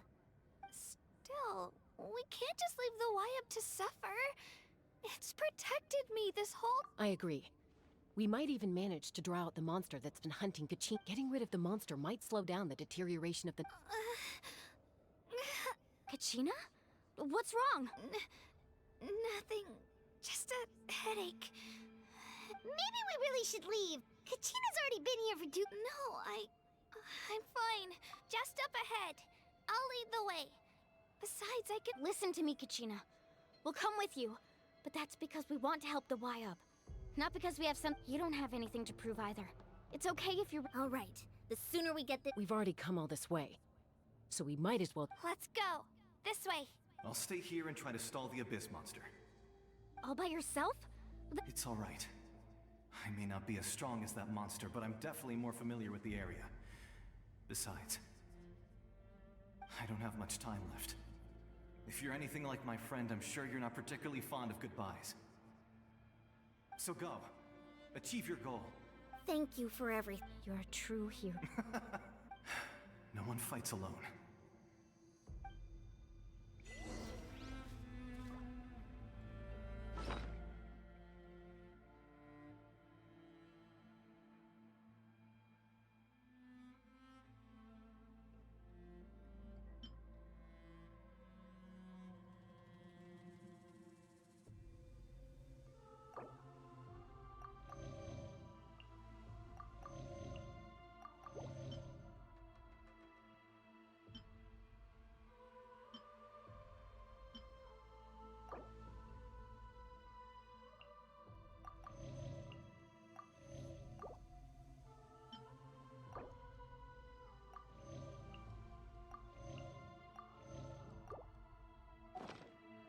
Does your head still hurt?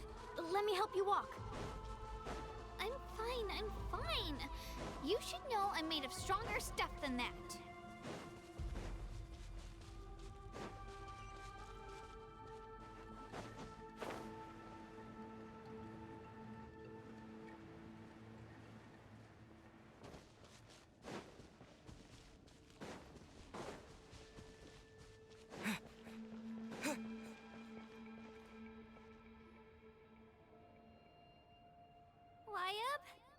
Wyab! I'm back! My friends and I are here to heal you. Wyab, can you... So we were right. The contamination is already too severe. All right, get ready, everyone. Time to purge the abyssal energy from this place. Careful. We've got company. Already? You really think that puny soul could slow me down? Courage in the face of futility is pure folly. He tried to get in my way, so I disposed of him. You... He would have dispersed with or without me. Rather than worry, you may have defeated others of my kind in the past, but underestimate me now, and it will be to your peril.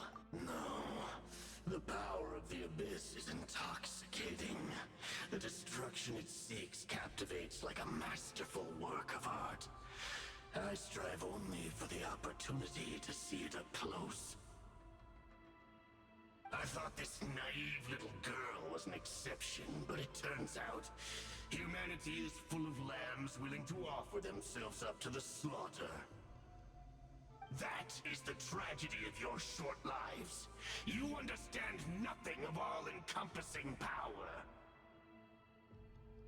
Ancient names, pride, friendship, all empty ideas invented to give you a false sense of self-worth. They possess no power at all. The Pyro Archon created those grandiose ideals out of pure selfishness. Anything to avoid sharing power. Anything to avoid handing over the primordial gift to ordinary people like you. Don't believe me?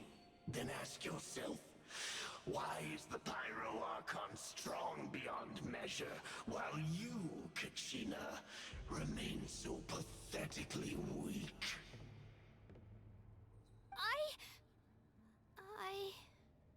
Kachina! Give me your hand.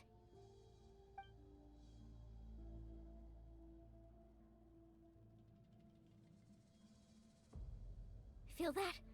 I'm right here next to you. Thanks, Moalani. You're right. I have nothing to fear. Because I'm not alone anymore. You're right. Maybe comforting ideals don't have any power. But you also couldn't be more wrong. You've never had to work for your own strength, so you will never understand the true source of our power. What? The courage we have to stand before you and not back down? It comes from our friendship.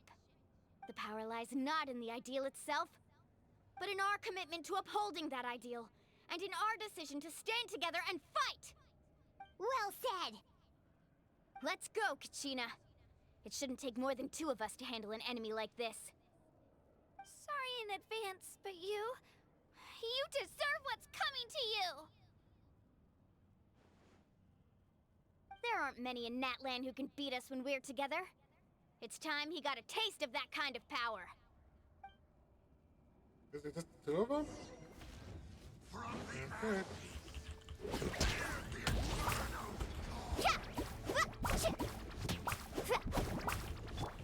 Drilling down!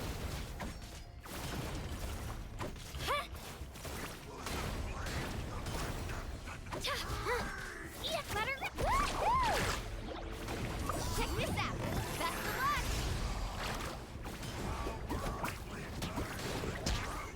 Yeah. Need a surfboard?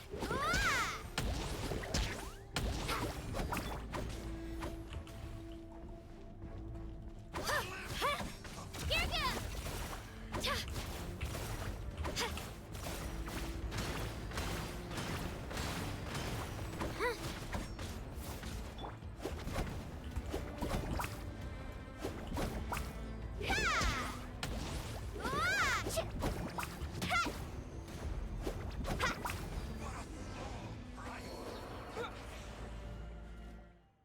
We won! We actually won! That's what he gets for underestimating you two. Fantastic work, Kachina. Absolutely, this makes me so... I'm happy too, Mualani. Together we really are unstoppable! Huh?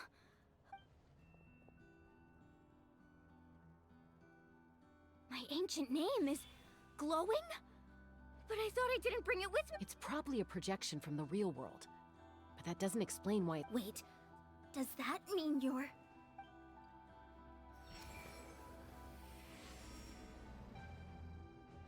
That was a bold move, diving headfirst into the fire to save your friend, especially in a place so overrun with abyssal corruption. Still, seeing you pull it off was really something. Everything you said was exactly right. As isolated individuals, we stand no chance against the power of the Abyss. It took years' worth of scars and lots of unnecessary suffering for me to understand that for myself. The Pyro Archon's plan will unite us as one. Everyone has a part to play. Only then will we have the power to defeat the strongest of foes. Who are you? Tupac, a warrior from the people of the Springs. I fought against the Abyss during the invasion 500 years ago. I've heard that name before. You were the giant who saved all of Natlan. Since you were able to awaken my words from your ancient name, that means you have fully embodied the aspirations of the Wyab. Under the name Umoja, you shall unite the tribes and save Natlan from its impending doom. Me? As long as blood still runs through your veins, even the tiniest spark of steel against stone can ignite a flame. Its blaze will become one with our vision for Natlan. Even amid everlasting darkness, our bonds remain eternal.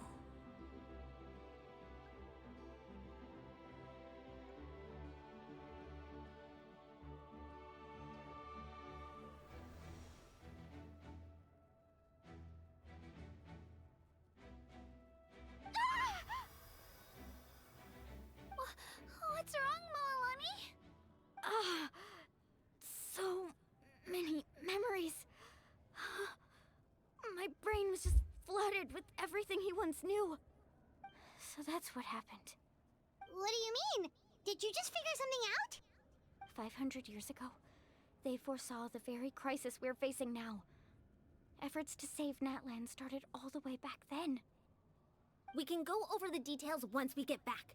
We shouldn't linger here longer than we have to. I know bits and pieces, But I had no idea Mualani was also part of the plan. This sounds like something that's going to need a lot of explaining. Let's focus on saving the Wyatt first.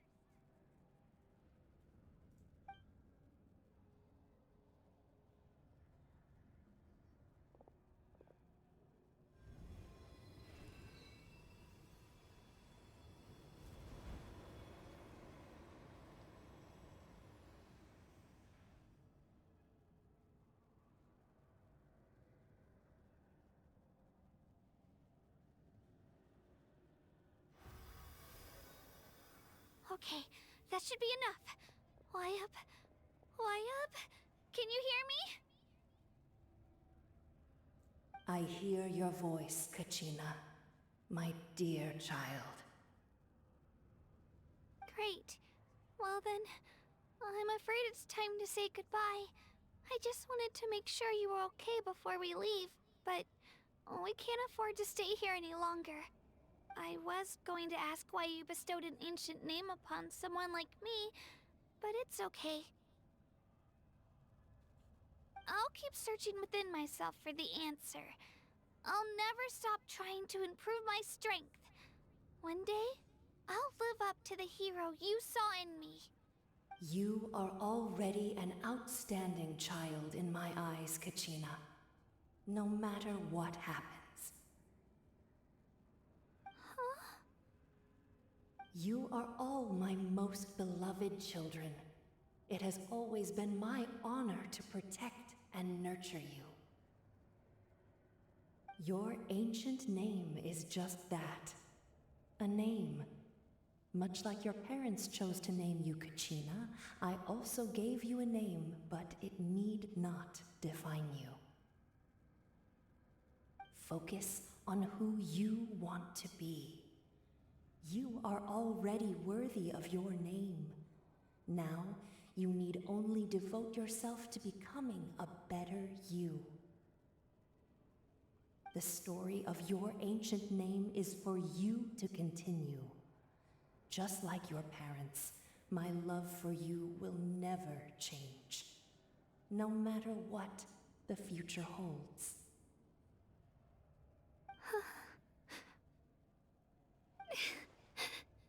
Thank you, Wyatt. It gladdens me to see the Pyro Archon's plan move another step towards completion. But it is time for you to leave this place. The situation here is getting worse. Go now, my children. Save Natlan on behalf of all you hold dear. I know we've never met before, Wyatt, but I just wanted to say thank you for encouraging Kachina. It was exactly what she needed to hear. Whoa! What's going on? We're out of time. It's the power of the Abyss. Quick, we need to run!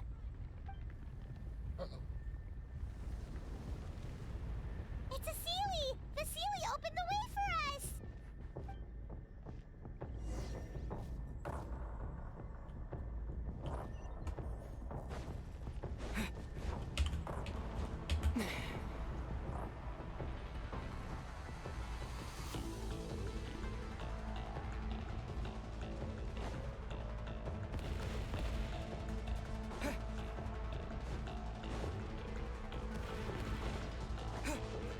The opening in the sky! It's closing! We need to hurry, or we'll be stuck here!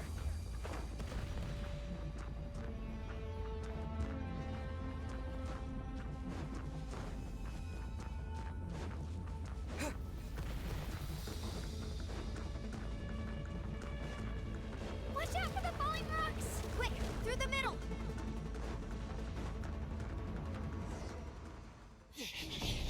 Come on, faster! We'll never make it!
You've done well. Now come home.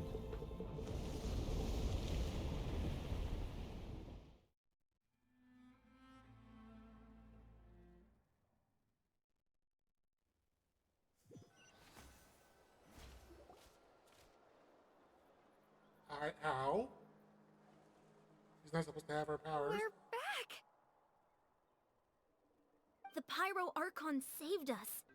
But she's not here. Yeah, didn't she say she used it all up? She's still in the speaker's chamber. What we saw in the Night Kingdom was just her consciousness. So you're saying her consciousness did all that? Every great display of power comes at a price. You must feel terrible, Kachina. Let's get back to the stadium. The Pyro Archons. I recommend getting a full checkup. Just to make sure. Paimon feels okay. What about you, Traveler? Right. You always seem to do pretty well against the Abyss. Let's get going. We need to share what we learned. Right. The Wyatt mentioned something about the— I'll let her explain everything.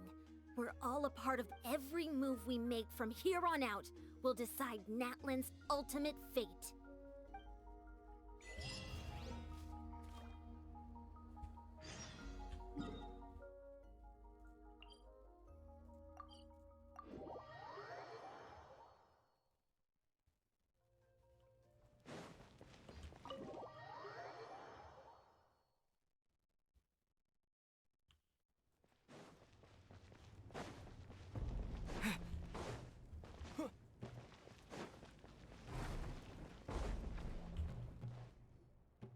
Huh. There's a lot less stuff here than before. It's good to see you all here in one piece. I know you must have a lot of questions, but let Koichi check you over first. It's best not to let any lingering effects of the Abyss— Thank goodness you made it back. I came here as soon as the Pyro Archon told me about your plan. Take a seat, everybody. I'll examine—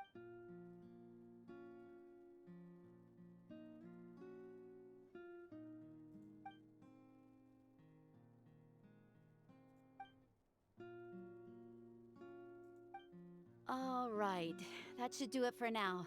But just to be safe, I have to say though, I've never seen anyone react to the Abyss like you, Traveler. It's like you're completely immune to its power. He always has been special like that. He can even purify its power. Wait, now that you mention it, Paimon doesn't think she's affected either. Given the current situation, that ability will likely play a great role in the events to come. Of course.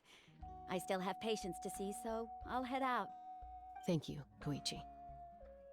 All right, all right. We might not see eye to eye, but we both had good intentions. Just give it time. I'm sure we'll figure things out between us one day. Yeah.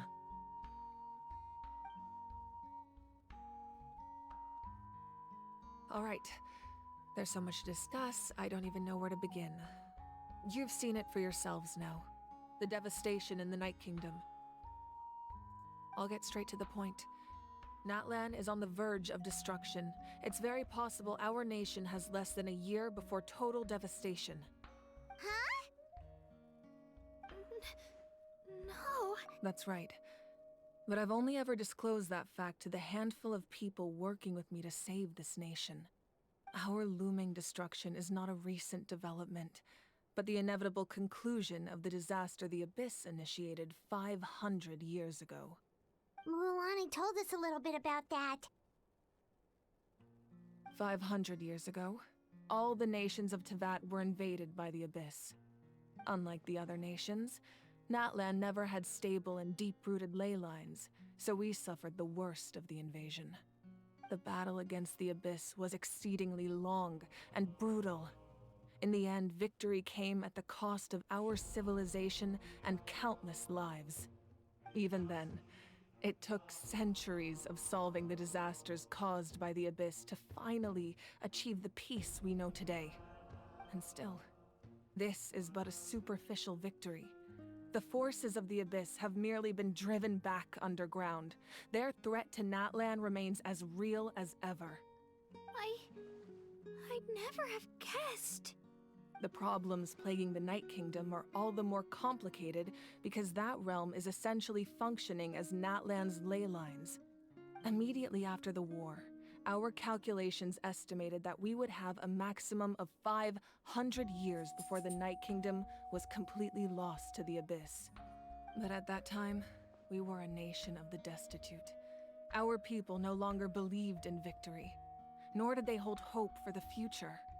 Our civilization was dying, our faith crumbling, and the line of power passed down from the Wyab nearly severed. If we didn't bring the nation back together, it would be foolish to even dream of defeating the Abyss in the future. So, the Archon had a long and involved discussion with the heroes of each tribe, and finally came up with a 500-year-long plan to save Natlan. So that's what happened. After finding Kachina, I encountered a strange figure who gave me a series of new memories. Since the plan was mentioned in those memories, I guess I've been chosen to play an important role in it. But there's still something I don't understand. Those memories showed me the Pyro Archon from back then. And it was you. Huh? But that doesn't make any sense! The Pyro Archon is supposed to be human. It's impossible for a human to live that long. That's right. The hardest thing for humans to overcome has always been time. Or rather, the natural limitations of our lifespan. A god can extend a human's life by using a certain amount of divine power, or subjecting them to a curse. But, as we all know, Natlan doesn't have gods like that. We can only rely on our own methods. A human life is like a flame destined to be extinguished. 500 years ago, I placed my life within the sacred flame. Only by dying before my time could I have the chance to wake up again. So, in other words, this is your second life? Yes.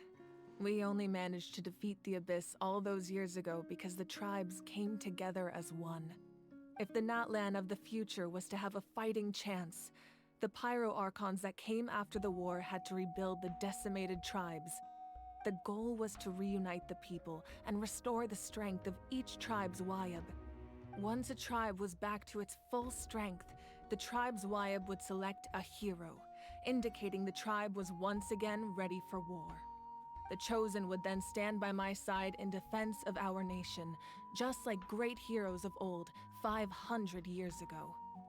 So that means I'm one of the Chosen? That's right.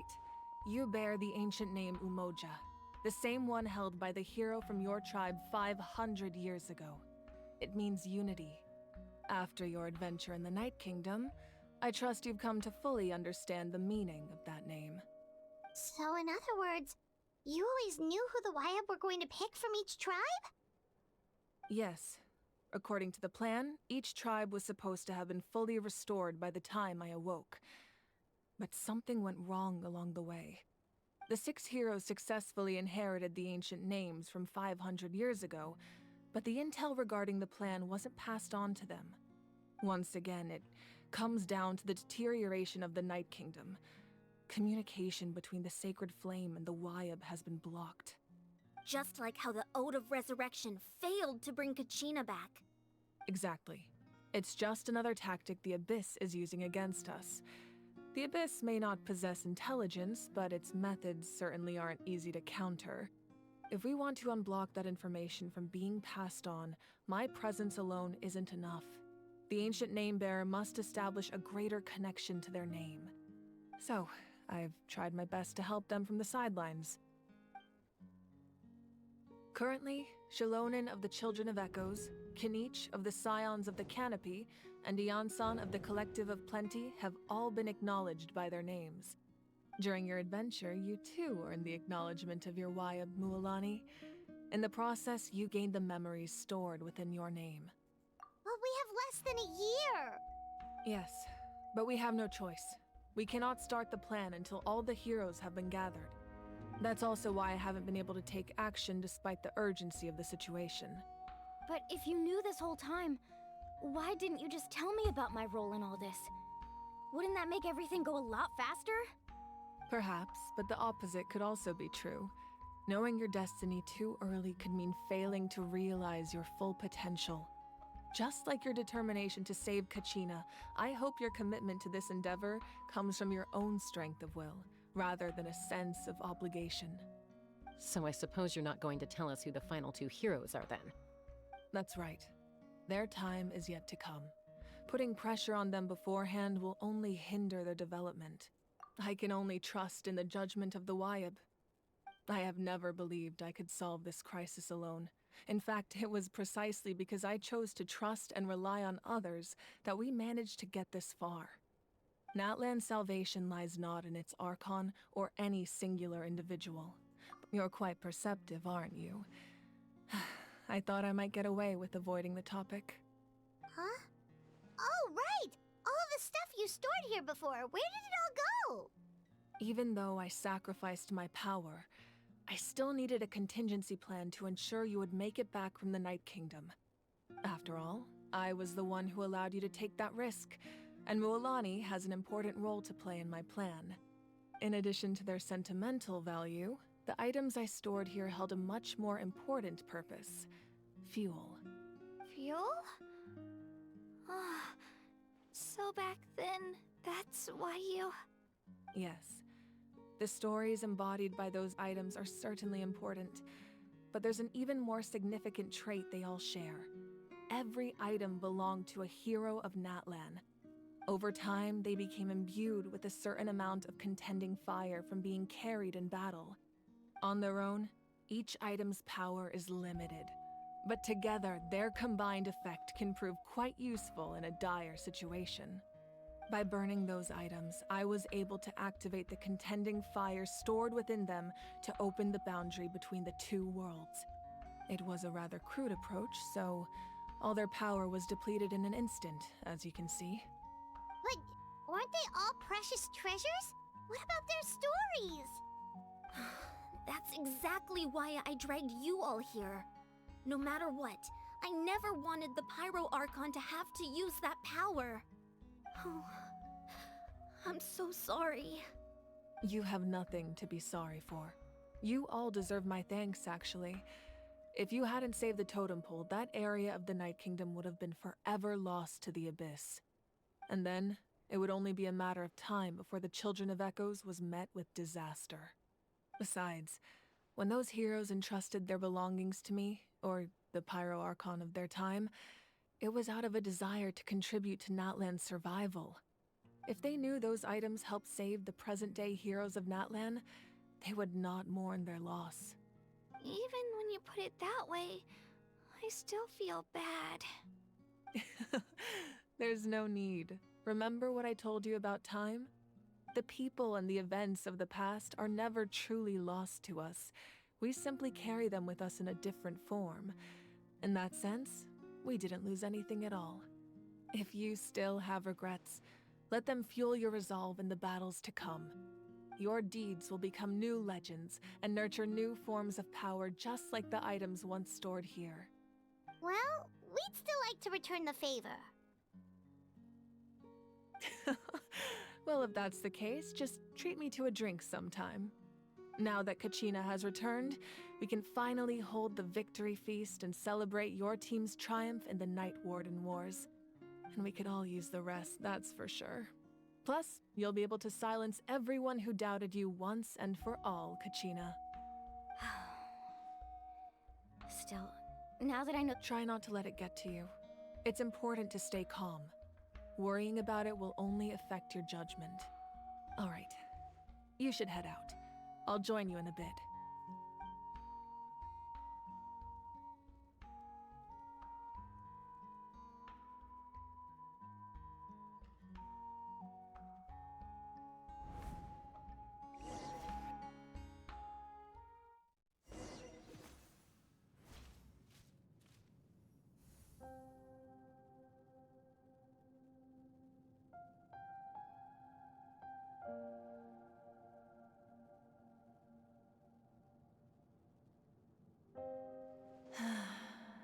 When I was young, I used to sit by the hot springs and listen to the stories of warriors from all over Natlan. They attract people from all walks of life. Friends come easy here, no matter what tribe you're from. The people of the Springs have never claimed the hot springs as their own private property. They are there to bring all hot spring buddies together. It's been really nice, seeing the children of my tribe get older. It's helped me gradually understand the true value of the springs. I've witnessed their energy, their determination, their absolute passion for life. Even when they cause trouble, I never managed to hold on to my anger for long. It's unbelievable how quickly they worm their way back into my good graces. I'm certain Mualani will become a great warrior when she grows up. She possesses infinite potential. I can see it. One day, when I'm no longer in fighting form, I'll come here and tell stories to all the children, just like those warriors did for me. So, you better get busy, Pyro Archon, or I'll end up running out of stories.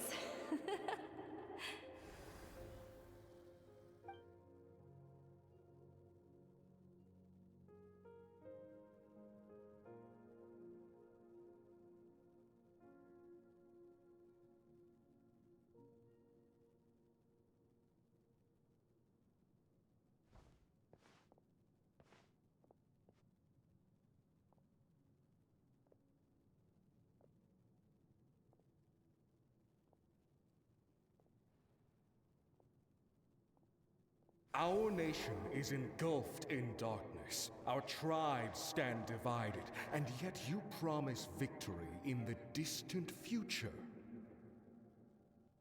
The Abyss is a cunning enemy, one that I faced in battle many times. Were that not the case, I would never understand exercising this degree of caution.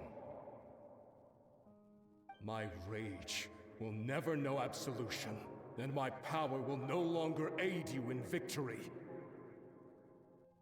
But you came to me because you knew you could convince me with just a single sentence. I understand your choice. The heroes of today will forge the path ahead with blood and fire. Just remember to earn us the victory we are owed.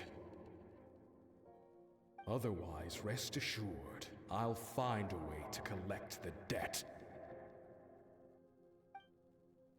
For Natlan.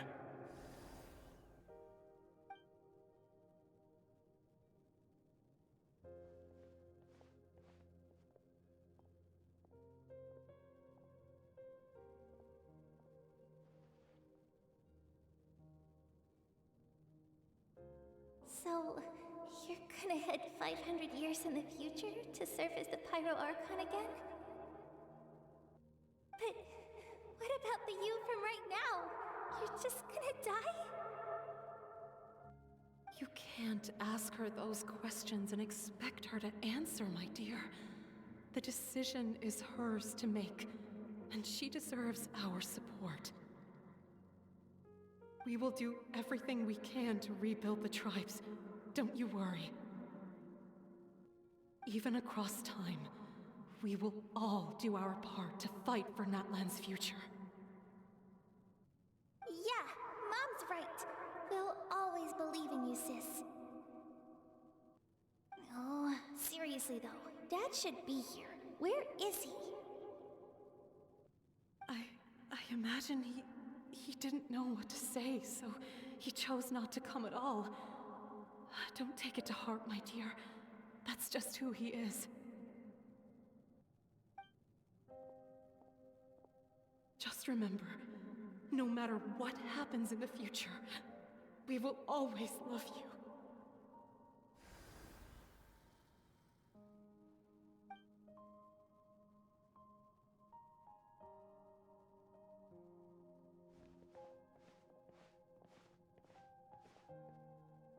I'll come find you one day. I know I can't live that long, but I'll think of something. There has to be a way for us to meet again one day. If there's an answer out there somewhere, I'm gonna find it. So, don't forget about me.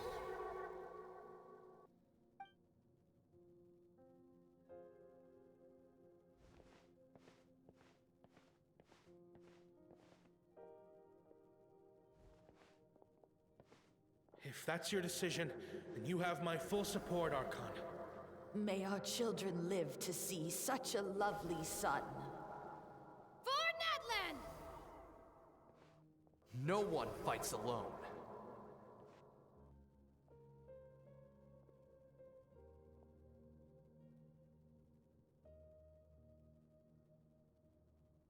The rules are my legacy.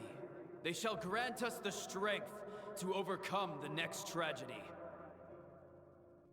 War forged the 6 tribes, taught us how to fight, instilled in us what it means to love. Who will be the one to bring this to an end?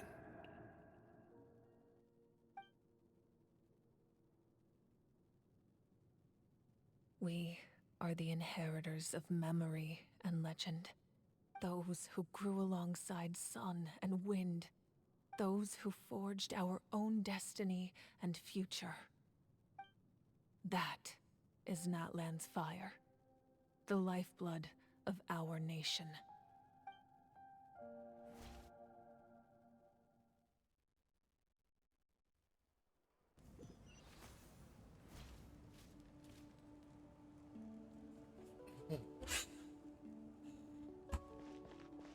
Are we at the end of the chapter? Definitely feels like the end of the chapter. Ah, last. The new music.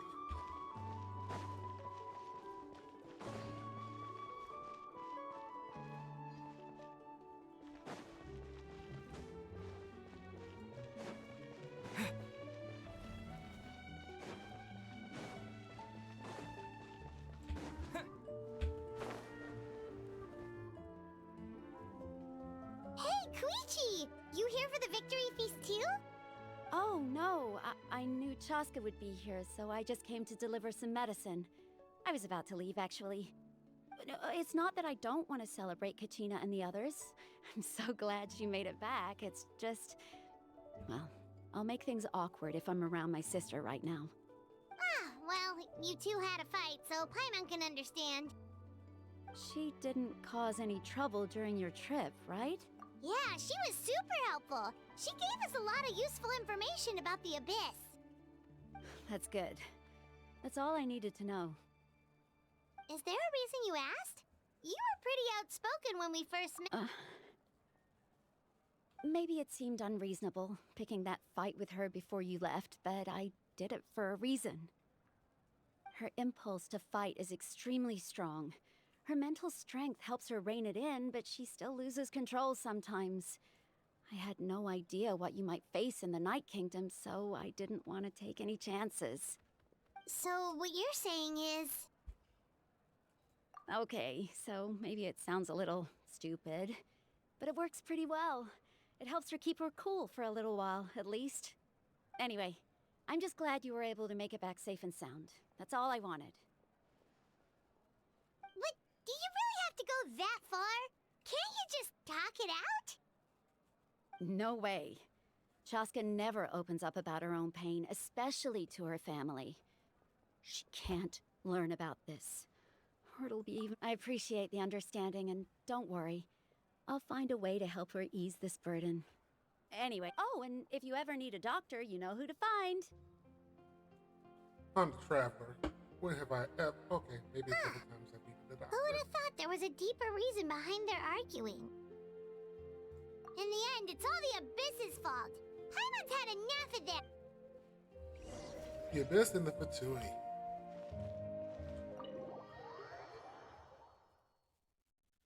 Even though the Fatui and Fontaine didn't act so bad.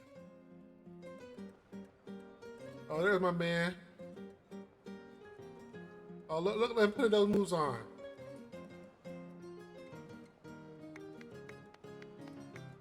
Represent. Let's give a huge round of applause to our brave young warrior, Kachina! Woohoo! Well done, Kachina. Thank you, everyone. I'm so glad I finally made it. I always knew you could do it. With so much potential at your age, you have a great future ahead of you. You're one to talk. Don't think I didn't know you were the first person to abandon your team. I'll be dealing with you when we get back. I had no choice. My friend invited me. I couldn't just say no. Yes, you could. Oh, really? So you weren't just trying to get ahead in the first round? I wasn't, I swear. I just happened to find that bearer injured in the wild, so I stopped to bandage his wounds. When he insisted on repaying the favor, what was I supposed to do? I'm just one person. I figured Kachina would have no trouble replacing me. But the fact of the matter is that after your departure, everyone else started thinking about swapping teams too. I'm really sorry, Kachina. It was wrong of us to abandon you like that. It's amazing that you still made it all the way through to the Night Warden Wars. That's the highest honor. So, what about you guys? Did you make it far? No. Bums. Our team captain drank too much the night before the competition and turned up late to the stadium on the day.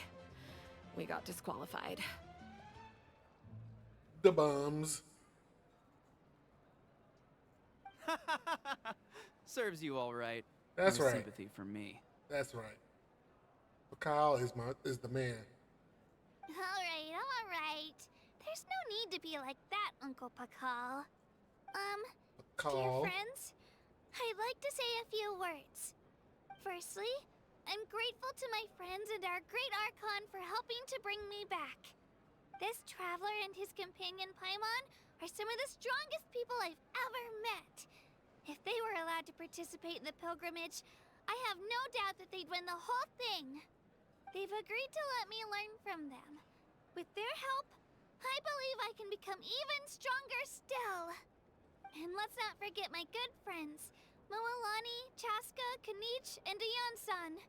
They all helped the Traveler and Paimon figure out a way to bring me back from the Night Kingdom. They too deserve to be called our heroes, so please give another round of applause for them. Thank you so much! Well said! I'll drink to that. How does it feel being a hero, Kachina? To be honest, it's a bit overwhelming. It all just feels so surreal. Well, you better get used to it. Next up, undefeated champion! Hey, please don't make fun of me.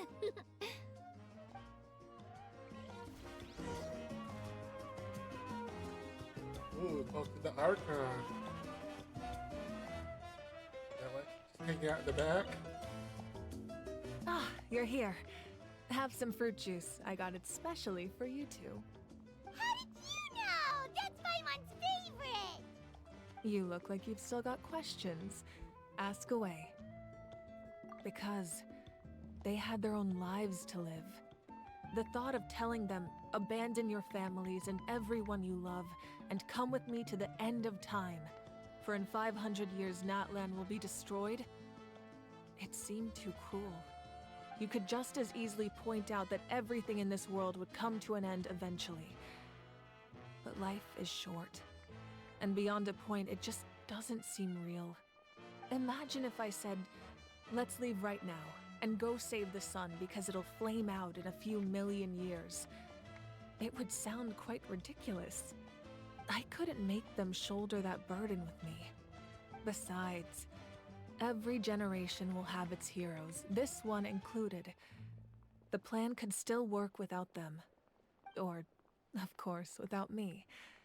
But since I was the one who came up with the plan, I felt duty-bound to see it through to the end.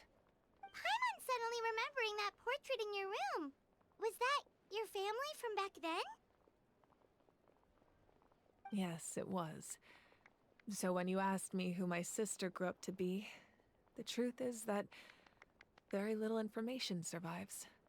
From what I've been able to piece together, I can conclude with a reasonable degree of confidence that she ended up as an architect and artist. She played an instrumental role in rebuilding the scions of the Canopy tribe, designing and building many houses. But of course, none of her buildings are around anymore. Still, it was an impressive achievement, and I'm very proud of her. You feel loss keenly. It seems to stir up feelings of regret in you. But this is something I have long since come to terms with. This is a war, and there can be no war without loss. I am already far more fortunate than those who lost their lives to the Abyss. The people of Natlan look to me as their Archon, and the weight of their expectations is mine to bear. I must see our fate through to the very end, no matter what I may find there. Yeah, doesn't that mean the way everything ends has already been written, including your plan? I suppose, but so what? Don't forget, time takes many forms. The past, present, and future coexist, and all are equally important. Even if the future ends in destruction, there's still no reason to give up on the here and now. And it's precisely because we humans cannot know our fate that we will never give up on our struggle. This is a pivotal moment. We are still 2 heroes short. Well, 3 to be precise.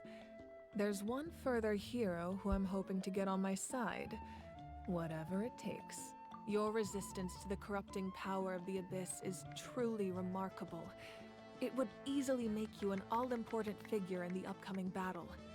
If you agree to join us, you will not only gain my full support in your journey, but I will also forge a brand new ancient name for you. Ancient names can be forged?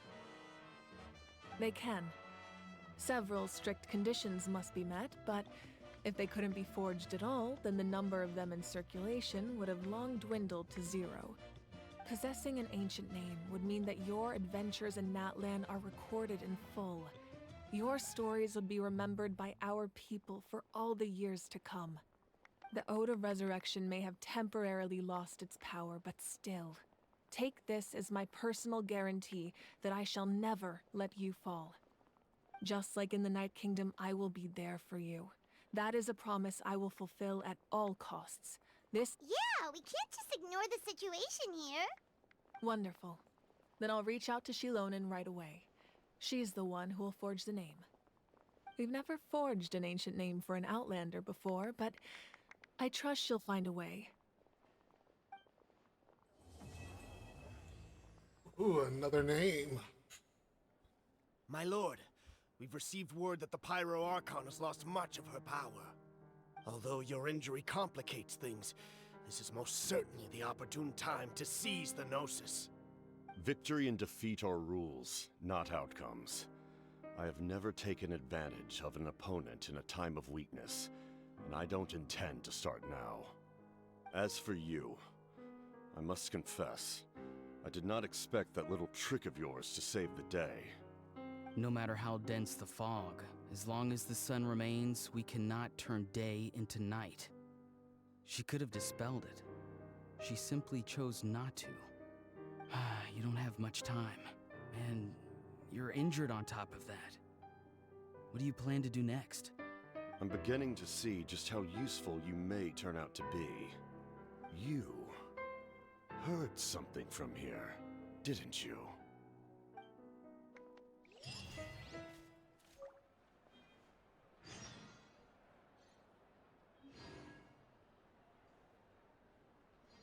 Who is that?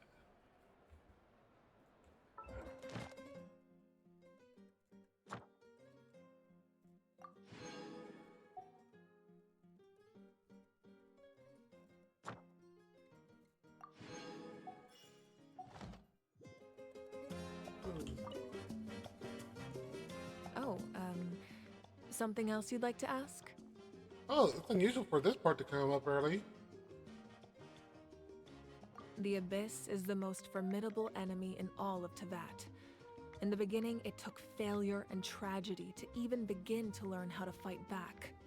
All of the methods you've seen in other nations were developed based on experience and insight passed down over generations. We know them to work, but few of us actually understand why. It's the same for the method we use here in Natlan. Ever since ancient times, elemental energy has been one of our most reliable weapons against the Abyss. As for the principles behind it, I'm afraid you might have to seek answers from someone older than the position of Pyro Archon itself. Oh, something else you'd like to ask? Well, our intel suggests he hasn't made any new movements yet, although Kenichi's investigation helped us confirm that he's being aided by someone from the Masters of the Nightwind. I'm getting closer to narrowing down who that may be, but it's still unclear whether this person aided the captain out of willingness or coercion. Definitely If willingness. you learn anything about this during your adventures, please let me know. Oh, something else you'd like to ask? That also comes down to the long-standing effects of the Abyss. Our people's survival is inextricably tied to the Wyab, but their power has its limits. They cannot offer our people the same degree of protection outside our borders. In fact, people who do decide to leave often suffer from memory loss and emotional issues. Everyone in Natlan understands this. That's why our people never leave without a good cause. Even if someone is left with no choice, the chief of their tribe must seek approval with the Wyab to grant them leave. And the Wyab have always been very strict about granting that approval, since extending protection beyond our borders means consuming power reserved for our fight against the Abyss. Still, there's no need to worry. The Wyab extend their protection to all within Natlan, including visitors from afar. Oh, something else you'd like to ask? That's interesting. So we still don't know how to activate my firepower.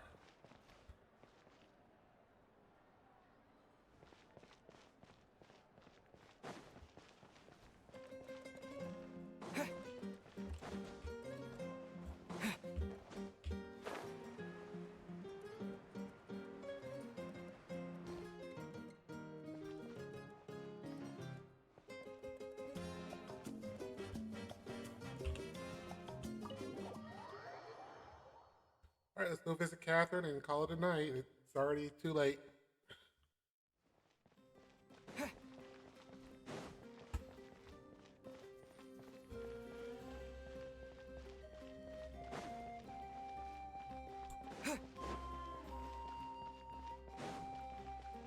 Ad Astra Abyssosk.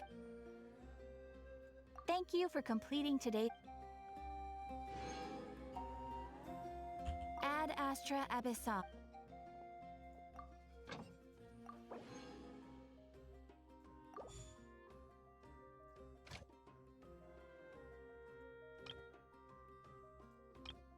Ooh, I gotta grab both of those when I can.